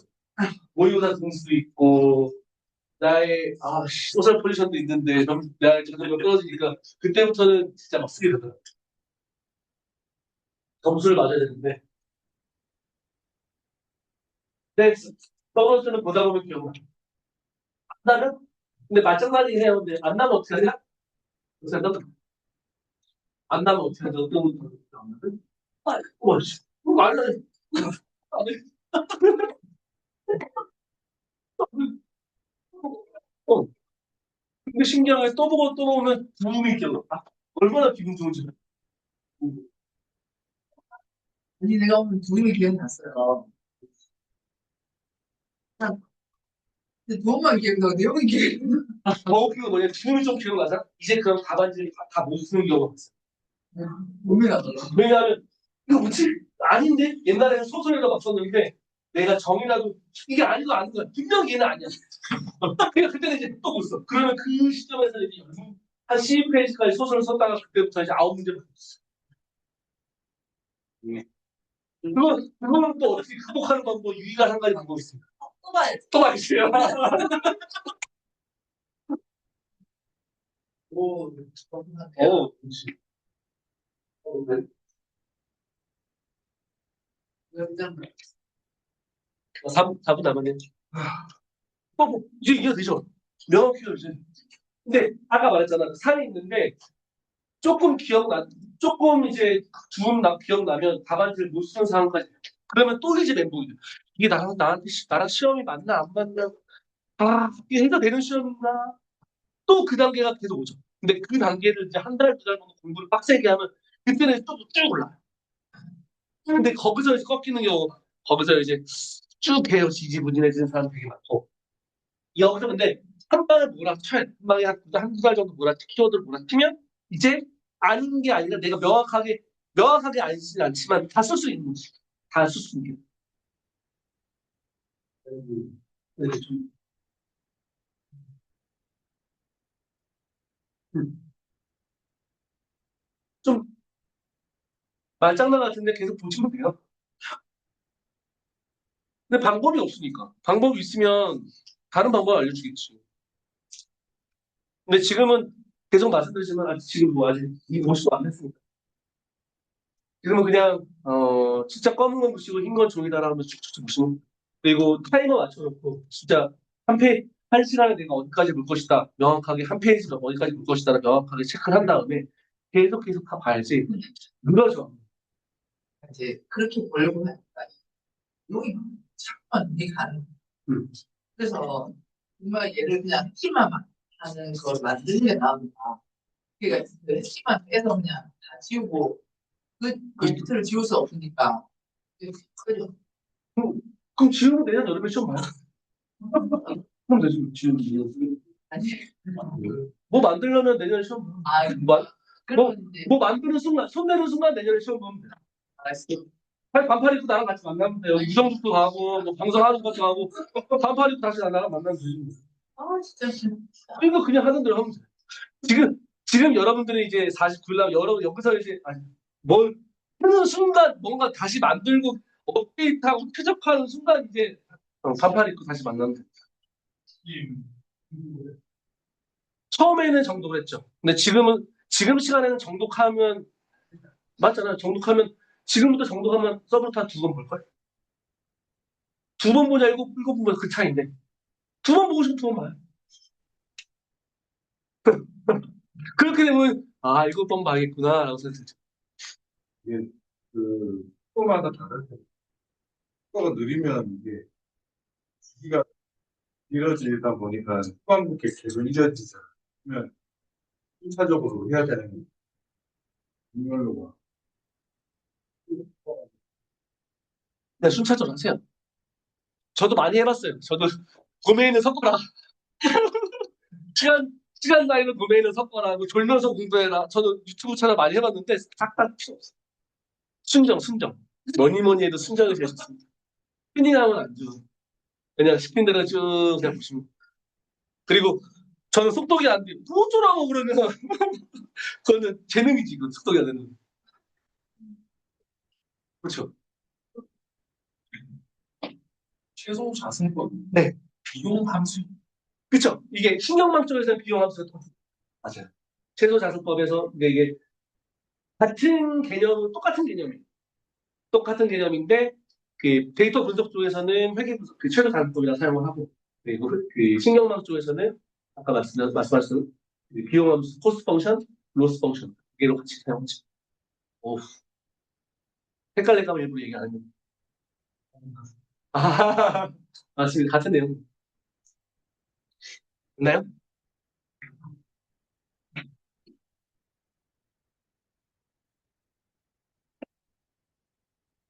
다시 그러면 시작하도록 하겠습니다.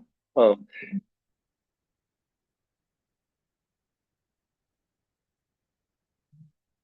그 로지스틱 회계 분석 이거는 회계 분석 중에서 우리가 아까 전에 예측한다고 했잖아요. 밥을 먹었을 때 몸무게가 몇 킬로가 되고 시험 공부를 몇 시간 했는데 몇 점이 나올지 예측을 한다고 했는데 이거는 그 연속형 숫자형이 아니라 범주형 0과 1 사이로 예측을 하는 겁니다. 0과 1. 하면 안 나오는. 그렇죠. 그렇지 않았습니다. 제가 말하는 거 같습니다.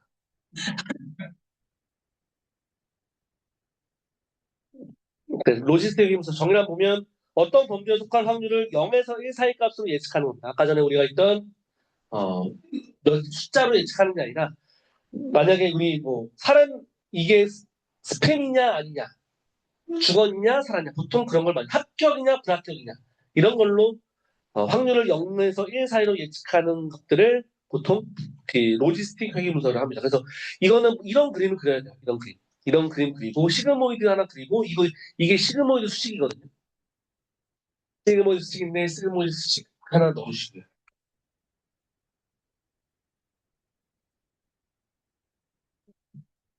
그래서 만약에 차이점을 한다고 하면 로지스틱 회계 분석은 우리는 범주형, 범주형이라는 걸 내고 그리고 회계 분석 같은 경우 단순 회계 분석 같은 경우는 연속형, 숫자 연속형이니까 연속형이라는 내용으로 두개 분리해서 작성해 주면 되고요.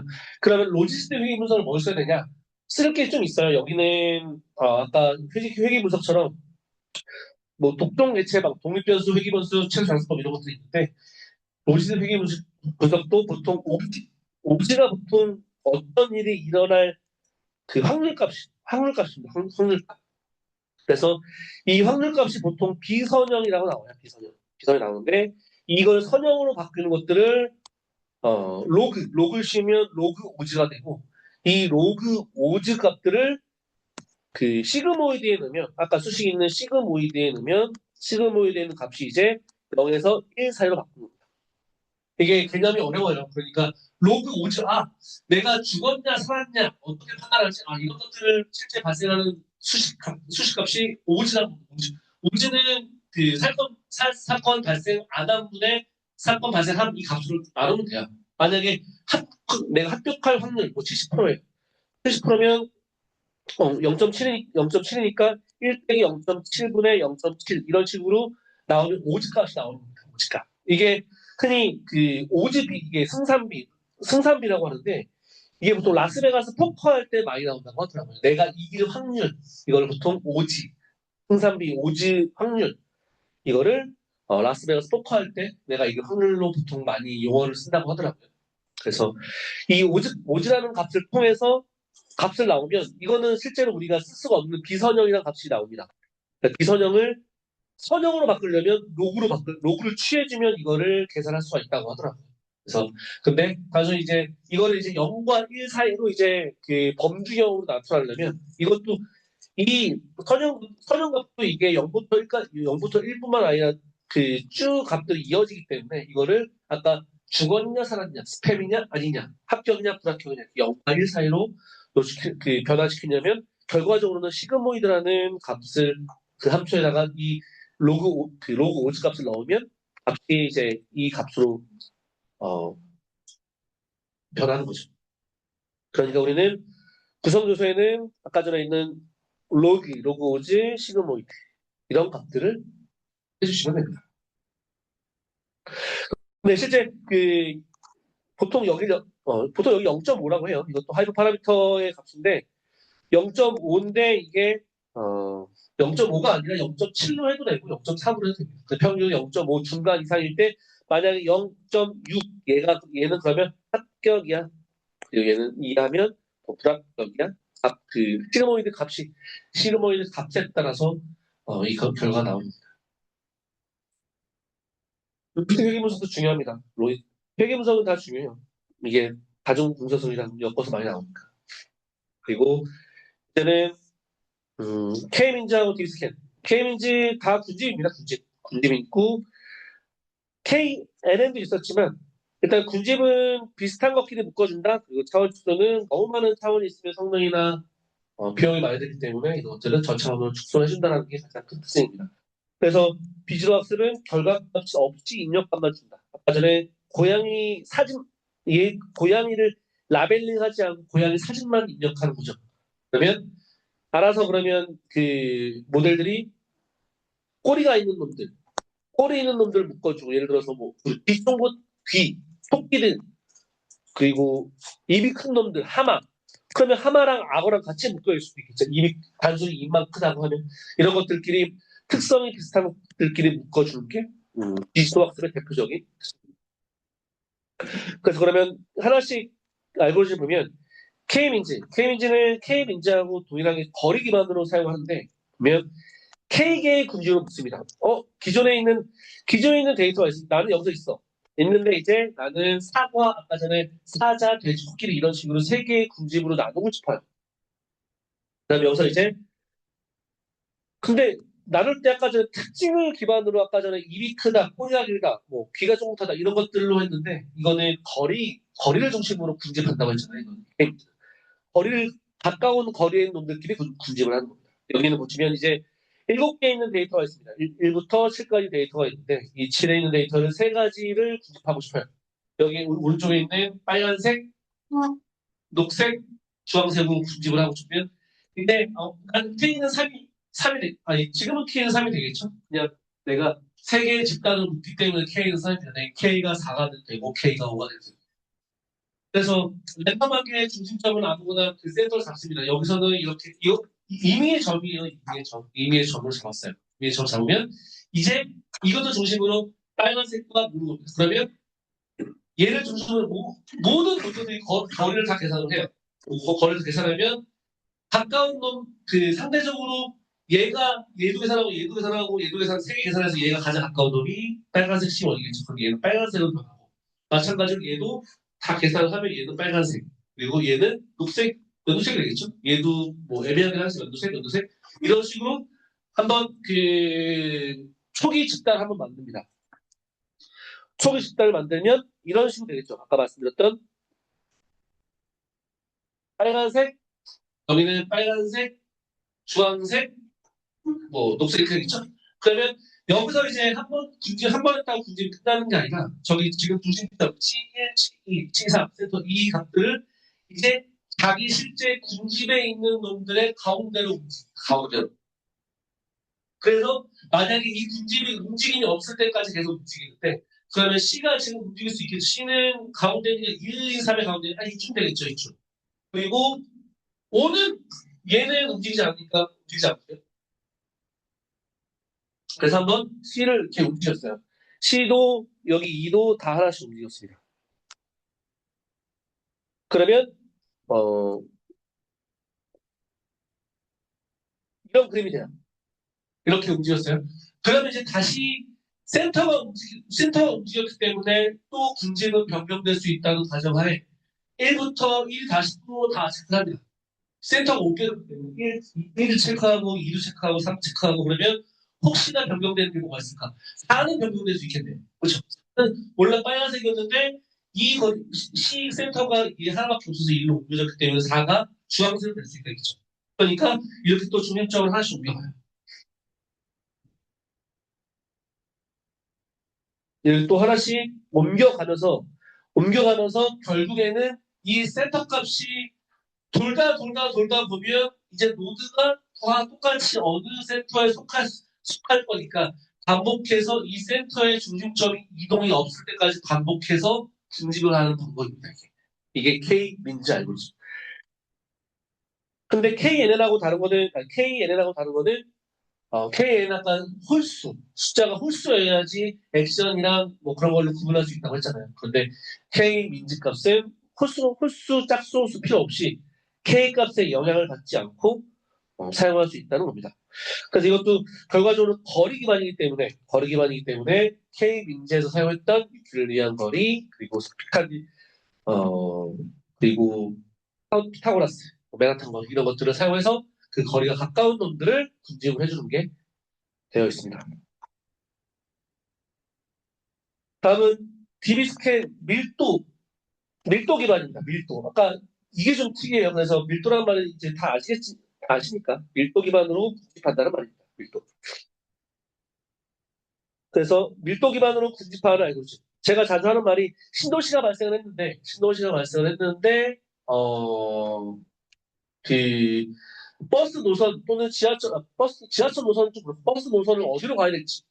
버스 노선 그러면 사람이 많이 거주하는 곳을 중심으로 버스가 이동을 하면 버스 정류장을 만들면 잘 만든 거겠죠. 그렇기 때문에 사람들이 많이 아파트 단지 거기서 특히나 밀도가 높은 곳에 버스 정류장을 만들면 훨씬 더 좋겠죠. 그래서 그런 밀도를 조사하면 군집이 되듯이 TV 스캔도 밀도를 기반으로 군집하는 알고리즘입니다. 그래서 여기 보시면 그림은 보통 이렇게 그려요. 보통 이렇게 그림을 그리는데 여기 그 민 BTS는 미니멈 포인트 최소 4개의 그 노드는 포함되어 있어야 된다. 그래서 4개의 포인트가 포함되어 있으면 코어 포인트. 또 4개 이상의 포인트가 포함되지 않으면 보더 포인트. 그리고 4개가 아니라 싹 아무것도 없다. 그럼 걔는 노이즈 포인트. 얘는 이와 같은 놈들이 노이즈 포인트고, 그리고 얘를 중심으로 지금 파란색 피를 중심으로 여기 엡실론, 거리가 엡실론이고, 엡실론을 그어봤는데 4개, 미니멈 포인트가 최대 4개를 만족했기 때문에 얘네 코어 포인트가 되고, 얘뿐만 아니라 사실 얘까지 다 코어 포인트가 되긴 해요. 얘 다 코어 포인트가 되고, 그리고 얘는 이 P2 같은 경우에는 만족을 못하기 때문에 얘는 이 둘은 보더 포인트가 되는 겁니다. 그리고 여기 생뚱맞게 아무것도 없는 놈들은 노이즈 포인트가 됩니다.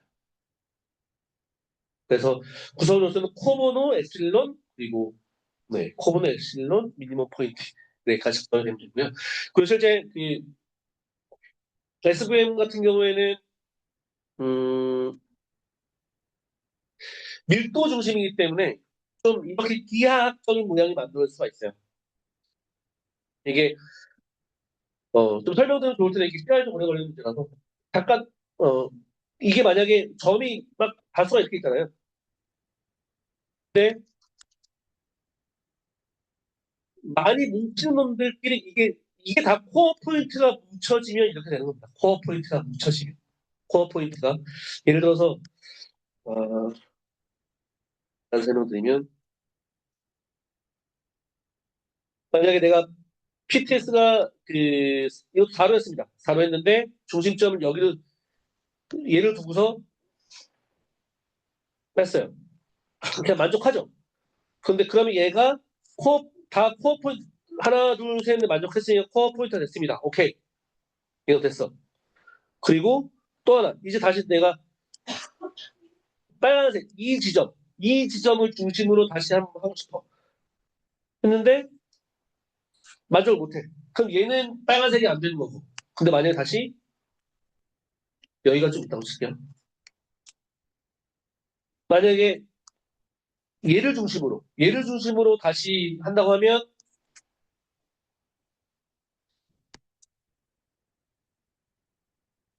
얘가 뭐 이렇게 포함된다고 하면 얘도 꼭 4개를 만족하죠. 하나, 둘, 셋 만족하죠. 그러면 얘가 또 코어 포인트가 이렇게 되는 겁니다. 그러면 진짜 실제 군집은 어떻게 만들어지냐? 이렇게 만들어지고 있습니다. 지금만 봐도 이렇게 만들어지죠. 이렇게 만들어졌죠. 그러니까 이거는 이렇게 만들어서 이건 밀도가 높은 방향으로 이런 식으로 만들 수가 있고, 흔히 말하는 여기서 SVM에서 얘기하는 기하학적인 모양으로도 군집이 될 수가 있다는 게 가장 큰 특징이에요. 그래서 나중에 이거는 PPT 보면은 이게 GIF 그림인데 실제 조금 하다 보면 이렇게 군집이 점점 만들어진다는 겁니다. 여기는 노드가 없기 때문에 다 코어 포인트가 아니기 때문에 군집이 안 만들어지고 실제적으로 군집이 만들어진 데는 여기와 여기 이렇게 군집이 만들어진 거죠. 다음은 차원 축소입니다. 차원 축소는 고차원의 데이터를 저차원으로 축소하는 알고리즘이다. 대표적으로 우리가 제가 쓰고 있는 볼펜, 이 볼펜을 예측할 때 만약에 다양한 특징들이 있다고 쳐요. 만약에 내가 이 볼펜 할 때 저장되어 있는 특징들이 만약 가격, 길이, 뭐, 염분, 습도, 밀도. 이렇게 많이 있다고 쳐요. 그런데 만약에 특징들이 많이 저장이 되어 있다고 하면 좋겠죠. 왜냐하면 볼펜을 분석하기 위한 특징들이 굉장히 좋기 때문에, 볼펜을 예측하는 경우가 많기 때문에, 성능이 더 좋기 때문에. 그런데 의미가 없는 걸 수 있어요. 만약에 여기 가격이나 길이나 색상 같은 경우에는 볼펜을 예측하기가 용이할 텐데, 염분, 습도, 밀도 이런 것들이 있어야만 하고 여기거나 아니면 의미가 없는 값들일 텐데 이런 것들이 있어봤자 의미가 없겠죠. 그럼 이런 것들은 굳이 있어도 되나? 이런 거 없어도 되지 않나? 그래서 이런 것들을 제거하는 겁니다. 이런 걸 제거하는 것들을 우리는 차원 축소라고 얘기하고, 그래서 대표적으로는 HCA를 사용하는데 이것도 마찬가지입니다. 여기 지금 시각적으로 보면 여기에는 1차원이고 2차원으로 3차원이 있어요. 여기 1차원 안에는 그림이 몇 개 선 안에 1차원에 점이 10개 들어가 있는데 촘촘히 들어가 있어서 데이터를 분석하기 정말 좀 용이할 것 같아요. 근데 2차원이나 3차원 같은 경우에는 상대적으로 1차원보다는 점이 듬성듬성 있고, 이게 왜 문제냐면 이렇게 돼 있으면 나머지 공간, 여기 나머지 공간 있잖아요. 이 나머지 공간을 0으로 채워지는 겁니다. 0으로 채워, 여기도 다 0으로 채워져요. 0으로 채워지기 때문에 여기도 의미 없는 0을 학습하는데 왜 굳이 시간과 돈을 들여야 되냐? 그러니까 이것들을 좀 더 2차원으로 축소하고 1차원으로 가능한 한 차원을 축소를 해서 성능을 높게 만들자라고 하는 게 차원의 저주 또는 차원의 축소입니다. 흔히 그 PC를 설명할 때 제가 많이 사용하는 그림 중에 하나인데요. 먼저 PC 지금 2차원에 있는 데이터를 1차원으로 축소한다고 하면 가장 기본적으로 쉬운 게 X축이나 Y축으로 축소하는 게 가장 편하긴 하겠죠. 그런데 왜냐하면 축이 있으니까 만들지 않아도. 그런데 이걸 보면 이제 X축으로 내렸다고 하면 이게 중복이 생깁니다. 우리는 중복을 굉장히 싫어해요. 왜냐하면 우리는 실제 가지고 있는 데이터가 많지 않기 때문에 이렇게 중복이 생기면 데이터 손실이 발생하기 때문에 안 돼요. Y축도 마찬가지입니다. 그래서 여기에 있는 노드들 간의 분산이 최대화하는 선을 긋는 게 가장 좋은 선입니다. 분산이 최대화하는 선. 분산이 최대화하는 선이 해야 겹치지도 않고 하나의 선으로 잘 그을 수도 있는 거겠죠. 그래서 보면 이제 그 특징들 간의 그 노들 간의 분산을 본다고 했잖아요. 분산을 고려한다고 했잖아요. 분산 같은 경우에는 먼저 그 노드들 간의 거리를 분산이라고 하는데, 그럼 그 노드들이 어떤 특징을 가지고 있고 어디에 배치가 되어 있고 뭘 하는 놈인지를 알아야 될 거 아니에요. 그래서 그 점들 간이 어떤 관계를 가지고 있는지 먼저 공분산 놈을 가지고 분석을 한 다음에 공분산에서 이걸 또 이제 여기서 또 분산 그러면 이 데이터 간의 분산은 노드와 노드 간의 거리이기 때문에 이 거리가 얼마나 나는지를 계산을 하는 겁니다. 그러면 이렇게 계산을 하면 되겠네. 이걸 분석을 하면 되겠네. 오케이. 그러면 이제 여기서는 아이겐 벡터하고 아이겐 밸류가 있습니다. 여기서도 우리도 표계무성에 기울기가 있듯이 여기도 이제 어떤 각도가 있겠죠. 어떻게 선을 그어야 최적화된 선이냐. 이거는 아이겐 벡터. 아이겐 벡터를 통해서 어떤 방향, 어떤 각도로 축소를 했을 때, 이런 데이터가 있을 때 어떤 각도로 축소했을 때 가장 이상적이고, 그리고 그 각도가 얼마만큼 유지가 돼야 이게 한도 끝으로 쭉 길어질 수도 있지만 짧을 수도 있는데 이 거리를 고유값이라고 합니다. 왜냐하면 데이터가 여기서부터 여기까지 있는데 굳이 여기서부터 그릴 필요가 없잖아요. 이것도 다 가스 낭비고 시간 낭비이기 때문에. 그래서 이때는 축소가 데이터 여기서부터 여기까지 있으니까 여기서부터 여기까지는 붙자. 이게 각도와 그리고 그 각도 간의 그 거리를 아이겐 벡터하고 아이겐 밸류를 통해서 차원 축소할 수 있는 직선을 만듭니다. 이게 차원 직선의 구성 요소이고요. 그리고 보통 그림을 그릴 때는 이렇게 그리지 않죠. 우리 PCA 그릴 때는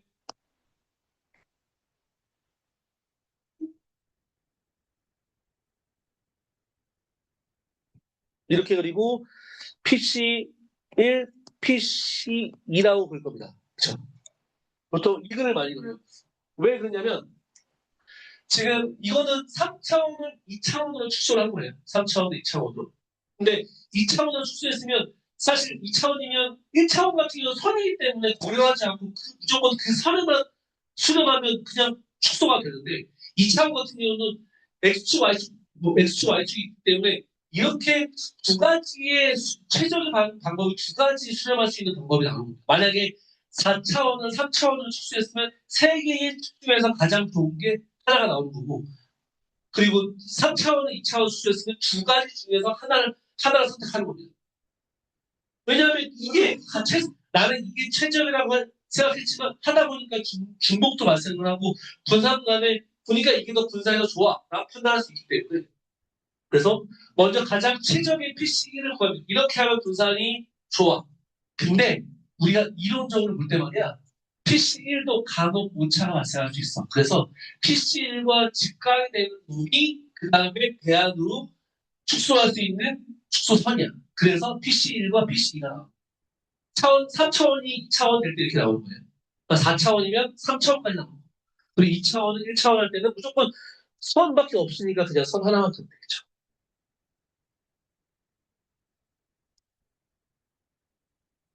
됐나요?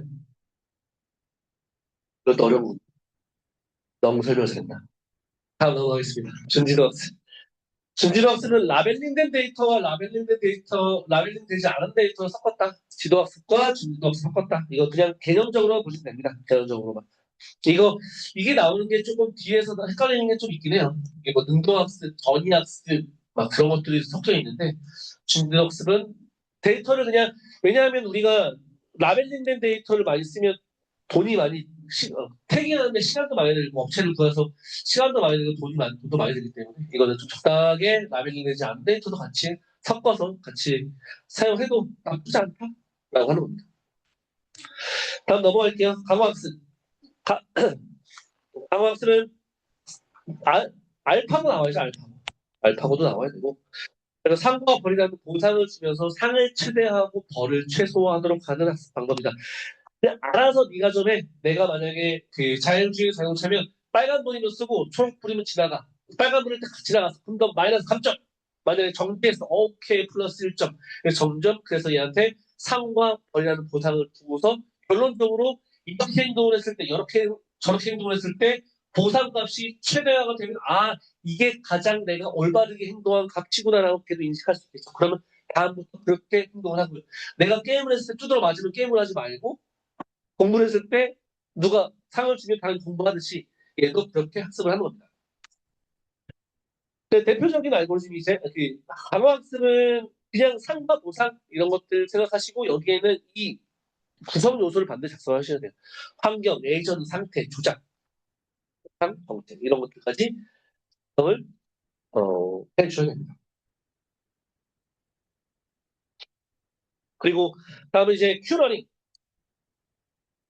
큐러닝은 대표적으로 이것도 113에 나온 겁니다. 굉장히 오래됐어요. 113에. 제가 예전에 처음 할 때 큐러닝 아까 저희 반사한테 많이 얘기하는데 큐러닝 이제 끝낼 때가 됐으니까 이제 큐러닝 하면 어쨌든 제가 그때 이런이 꽂혔거든요. 이런이 나온다. 그래서 제가 그때 무크 이런이 엄청 공부 열심히 할 때 있었습니다. 근데 갑자기 큐러닝이 나오네. 오케이 큐러닝 그래. 좀 더 진화한, 좀 더 스마트하고 그 인공지능을 섞여서 IQ가 높아지는 그 학생들한테 IQ가 높아지는 학습 방법이다라고 써서 3점 받았습니다. 큐러닝 제가 만약에 머신러닝을 꽂혔을 때 했으면 제가 만약에 큐를 했으면 좀 더 진화된 머신러닝이라고 썼을 텐데 이런이 꽂혀있기 때문에 꽂혀 있어가지고 망했던 게 있어. 이게 그때 운이 가지고 그런 나쁜 사람이 있었는데 어쨌든 그래서 큐러닝은 대표적인 강화학습 알고리즘 중에 하나고 그래서 그 개념이 비슷합니다. 개념이 비슷해서 큐러닝은 그 강화학습 개념이랑 개념을 비슷하게 쓰면 되는데 결론적으로는 상과 보상을 최대하면 여기는 정책이 있어요. 정책과 행동 가치 함수. 행동 가치 함수는 뭐냐면 실제 내가 움직였을 때 상과 보상을 준다고 했잖아요. 상과 보상. 상하 보상을 주는 게 보통 Q라고 합니다. Q값, Q밸류, Q밸류, Q밸류라고 하는데 여기 Q밸류죠. 이 Q밸류에다가 내가 잘했으면 플러스 1, 못했으면 마이너스 1 이런 식으로 업데이트하면서 결론적으로는 Q밸류, 행동 가치, 이 가치값이 가장 높은 것으로 행동하게 정책을 짜는 거죠. 그래서 여기에는 정책과 Q라는 내용이 들어가요. Q는 퀄리티의 약자예요, 퀄리티. 보통, 만약에 여기서 이제 잘했으면, 스타트가 했을 때 여기 위로 갔으면 마이너스 1죠. 마이너스 1. 일로 잘 갔으면 플러스 1, 플러스 1, 플러스 1, 일로 갔으면 마이너스 1, 플러스 1, 마이너스 1, 이렇게 해서 Q값이 최대가 된다. 이게 결론적으로는 Q 밸류 값이 최대화가 되는 액션을 잘했을 때마다. 두 번째는 MCTS, 뭐 연학 시약, 뭐 SAS 등짝, 뭐 그렇게 얘기하는데, 시뮬레이션을 통해 가장 승리 좋은 행동을 하도록 하는 알고리즘입니다. 여기서 이게 대표적으로 사용한 게 그 알파고죠. 그러니까 그림은 이렇게 그리시면 됩니다. 셀렉션, 익스펜션, 그리고 시뮬레이션, 백프로파게이션. 알파고가 모든 데이터를 다 습하는 거예요. 만약에 이건 지금 승률입니다. 승률. 10번, 뭐 예를 들어 10번 중에 7번 이겼다, 뭐 8번 중에 5번 이겼다. 이런 승률과 게임과 승률이에요. 그러면 내가 이렇게 있는 상태에서 랜덤하게 내가 만약에 일로 갔다고 쳐요. 여기 일로 갔다고 쳐요. 일로 가면 이제 쭉 이 상태일 때 값을 계산하는 겁니다. 쭉쭉쭉쭉. 쭉쭉 시뮬레이션에 이겼을까, 졌을까, 이겼을까, 졌을까, 이겼을까, 졌을까. 졌네? 졌어. 그러면 H했잖아. 한번 올라올 때마다 이거는 얘가 아까 0과 0이었잖아요. 0과 0인데 업데이트는 야, 한 번 했는데 졌어. 아까 여기 3, 3인데 3, 4, 4. 4번 했는데 3이야. 이건 이쪽으로 가면 안 돼? 라고 하면서 다시 백프로파게 돌아가면서 복귀하는 작업을 하는 거죠. 하나를 선택해서 확장한 다음에 그리고 전체까지 시뮬레이션 하고 다시 값을 업데이트하면서 이 기능이 이 곳이 맞는지 틀린지를 계산하는 게 MCTS 알고리즘.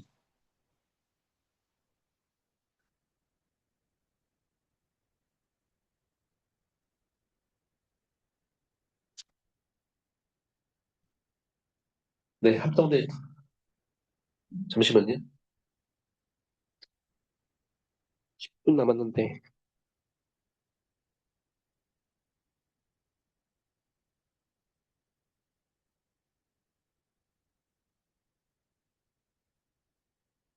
한 200페이지까지 있거든요.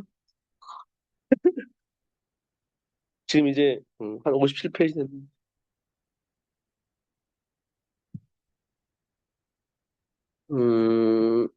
합성 데이터.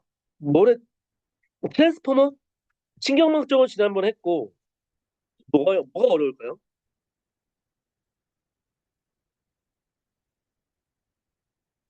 그냥 해도 상관없고요.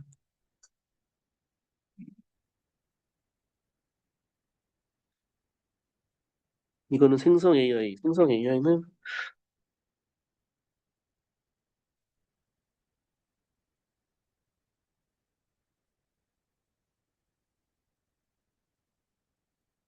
대전.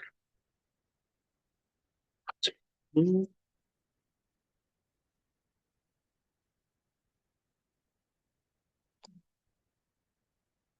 그냥 뭐. 해주세요. 이런 이거요? 네, 두 개 하면 끝날 것 같아요. 두 개만 하면 끝내지. 이거 어려워요. 어렵고 중요합니다. 어텐션, 그리고 트랜스포머. 음, 그러니까 기본적으로 다이너토리 알고리즘에서는 우리 예전에 저희 공부할 때는 NLP 이런 것들 많이 했어요. 예전에 그때는 뭐 어텐션, 트랜스포머 이런 것들 안 나왔기 때문에 그때는 그냥 일반한 자연어 처리 기술 이렇게 해서 인베딩까지 나왔습니다. 인베딩까지 나왔고 인베딩은 흔히 말하는 그 한국어를 영어로 바꾸듯이 컴퓨터가 알아들 수 있도록 영어로 문자를 컴퓨터가 알아들 수 있는 벡터로 바꾸는 게 원하드 인코딩. 그 인베딩은 다 모든 정형 데이터, 비정형 데이터를 사용하는 데이터에서 모든 곳에 다 사용합니다. 그래서 인베딩도 굉장히 중요한 알고리즘 중에 하나입니다. 그래서 여기는 우리는 NLP를 이렇게, 아마 NLP는 이제 안 나올 거예요. NLP는 예전에 공부했던 거라서 안 나올 건데, 근데 자연어 처리 기술이다. NLU, NLG, NLP, 저희는 이렇게 공부했거든요. 이거는 컴퓨터가 인식하도록 바꾸고, 언어 이해하고 다시, 인간 이해할 수 있도록 다시 다 바꾸는 걸, 이런 것들을 얘기하는데, 이거는 이제 나오지 않을 거라서, 이건 좀 넘어가고요. 그리고 인베딩 중에서 대표적인 건 원핫 인코딩과 그리고 워드 인베딩, 이거 두 개를 가장 많이 사용합니다. 그래서 원핫 인코딩은 그냥 문자를 이렇게 벡터로 하나씩 바꿔주는 거예요. 단 벡터 이렇게. 벡터를 1년, 0은 1년, 토끼인데, 예를 들어서, 토는 이렇게 바꾸고, 끼는 이렇게 바꿨어요. 1, 0, 0, 0, 0, 0, 1, 1. 근데, 아까도 말씀드렸지만, 차원의 저주에서도 0은 의미 없는 숫자라고 했잖아요. 숫자는 의미 없는 숫자라고 했잖아요. 그렇기 때문에, 이거는 흔히 말하는 희소 표현이다. 스파셜 리프레젠테이션 또는 스파셜 벡터라고 해서 벡터 또는 행렬의 값이 되고 0으로 표현되는 상황. 그리고 희소 벡터의 이런 스파셜 리프레젠테이션 문제점은 단어의 개수가 늘어나면 늘어날수록 벡터의 차원이 한없이 커진다는 점. 문제는 필수라면 0이 의미 없는 값이지만 그래도 필요한데, 그러니까 이거 좀 밀도가 있게 다르게 만들자. 여기서 이제 여기 있는 밀도, 덴스 리프레젠테이션, 이거는 워드 인베딩입니다. 대표적으로 사용하는 워드 인베딩이고, 그리고 워드 인베딩에서 사용하는 게 C5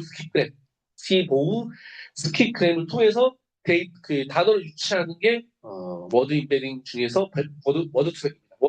워드 투백도 인베딩에서 굉장히 중요해요. 아직 워드 투백은 안 나오고 원하드 코딩은 몇 번 나왔는데 워드 투백은 안 나왔는데, 15하고 10g까지는 무조건 꼭 만들지 알고 있어야 됩니다. 그리고 이제 자연 처리 얘기할 때,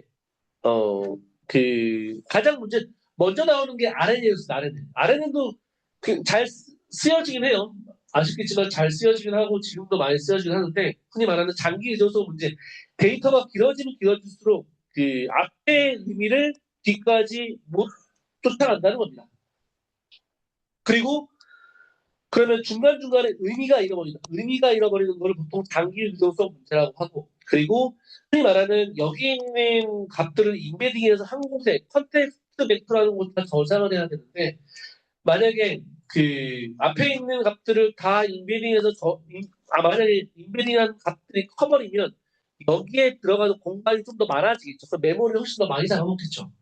그렇기 때문에 여기에는 컨텍스트 벡터라는 문제가 생깁니다.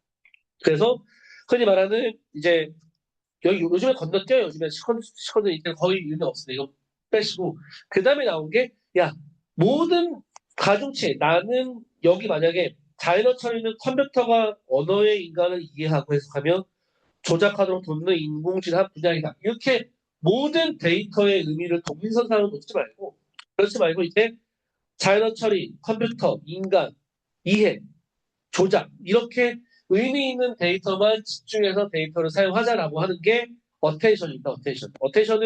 어텐션이 나온 거는 이제 어텐션 이퀄 U라는 논문 때문에 이게 나왔는데, 그래서 이 어텐션이라는 기법을 적용해서 우리가 아마 트랜스포머를 사용하자라고 하는 겁니다.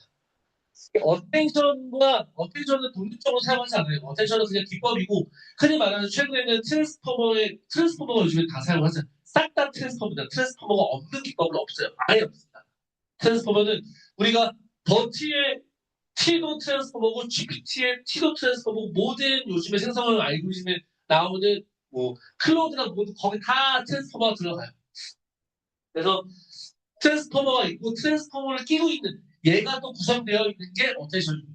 그래서 무슨 어텐션이 트랜스포머에 사용되면서 멀티 어텐션, 셀프 어텐션, 마스크드 멀티 헤드 어텐션, 그렇게 다양한 용어로 바뀌듯이 어텐션이 트랜스포머의 다양한 용도로 사용이 되고, 그리고 트랜스포머 같은 경우에는 인코더하고 디코더가 있습니다. 인코더의 역할이 일반형인 거고, 디코더의 역할이 양방향이에요, 양방향.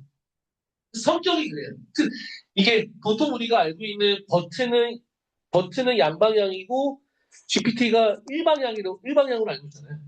아니, 일방향은 우리가 그대로 양방향으로 알고 있어요. 양쪽으로 분석한다. 그래서 이게 인코더를 사용한 건데, 인코더의 특징이 양방향의 특징인 거고, 디코더의 특징이 그냥 일방향의 특징입니다. GPT의 특징이냐, 버트의 특징이 아니라 걔가 참조하는 인코더와 디코더의 특징이라고 보시면 되고, 그리고 모든 할루시네이션은 트랜스포머 이외로 발생하는 겁니다. 트랜스포머는 예측을 해야 되는데, 제가 항상 말씀드리는 게, 트랜스포머는, 많은 시간이 있을 때, 고민을 많이 하면 할루시네이션이 굉장히 적어진대요. 그런데 우리는 만약에 1분 기다리고 10분 기다리고 못 쓰죠. 손을 안 쓰니까 어쩔 수 없이 할루시네이션이 생긴다라고 하는 게, 트랜스포머의 특징입니다. 모든 알고리즘에 트랜스포머가 적용된다. 그래서 여기에는 RNN의 문제점, 여기 있는 장기 의존성 문제, 그리고 컨텍스트 팩스, 여기 저장되어 있는 게 문제가 있다. 어텐션. 근데 어텐션에서는 그 값에 집중한다고 하죠. 나는 너를 사랑해. 그리고 나는 결론은 나 사랑해. 너. 딱 이거예요. 난 너를 사랑해. 예뻐서 사랑해. 뭐 이렇게 잘생겨서 사랑해. 이렇게 할 수 있잖아요. 근데 하지만 잘생기다 예뻐서는 크게 의미가 없고 그냥 난 너를 사랑해가 중요하니까. 중요한 거. 어쨌든. 그래서 중요한 거에 포인트를 더 줘서 그 가중치를 좀 더 주자.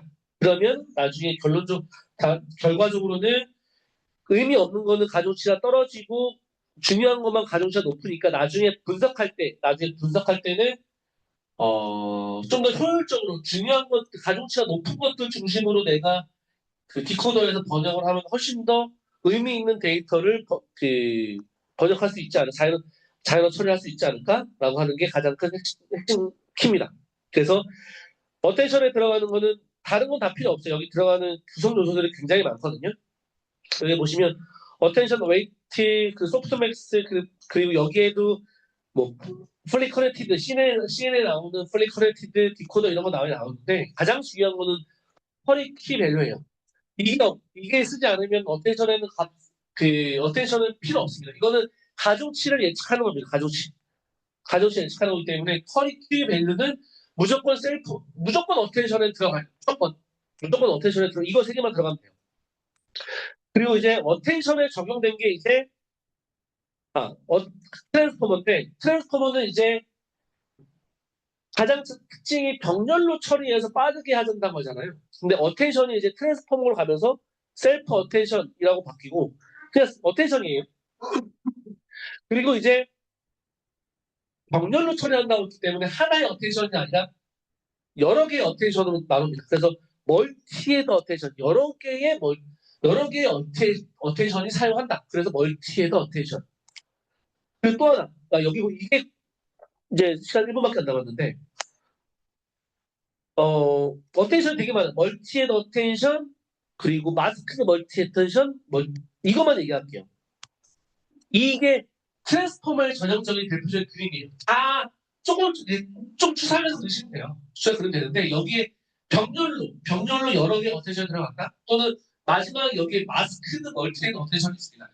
이게 우리 모든 학습을 할 때 똑같은 토끼가 좁은 토끼가 있고 굵은 토끼가 있듯이 글자도 마찬가지. 모든 데이터들 다 학습해서 알려주면 얘가 오버핏이 마찬가지이기 때문에 특정 문자열의 마스크를 가린답니다. 특정 문자는 나는 너를 사랑해. 다음에는 나도 한번 가려보고 너도 한번 가려보고 사랑도 가려본 다음에 얘한테 자연 처리 능력을 좀 더 높이기 위해서 가끔은 얘 앞에 있는 단어를 막 가린다. 가린다라고 하는 게 마스크드 멀티헤드 어텐션. 그래서 여기에는 어텐션과 멀티헤드 어텐션 그리고 마스크드 멀티 어텐션이 두 개가 같이 들어간다라고 보시면 될 것 같습니다. 오늘 여기서 마치고요. 혹시나 다음에 또 인공지능 강의가 할 때가 있으면 다시 한번 뵙겠습니다. 수고하셨습니다.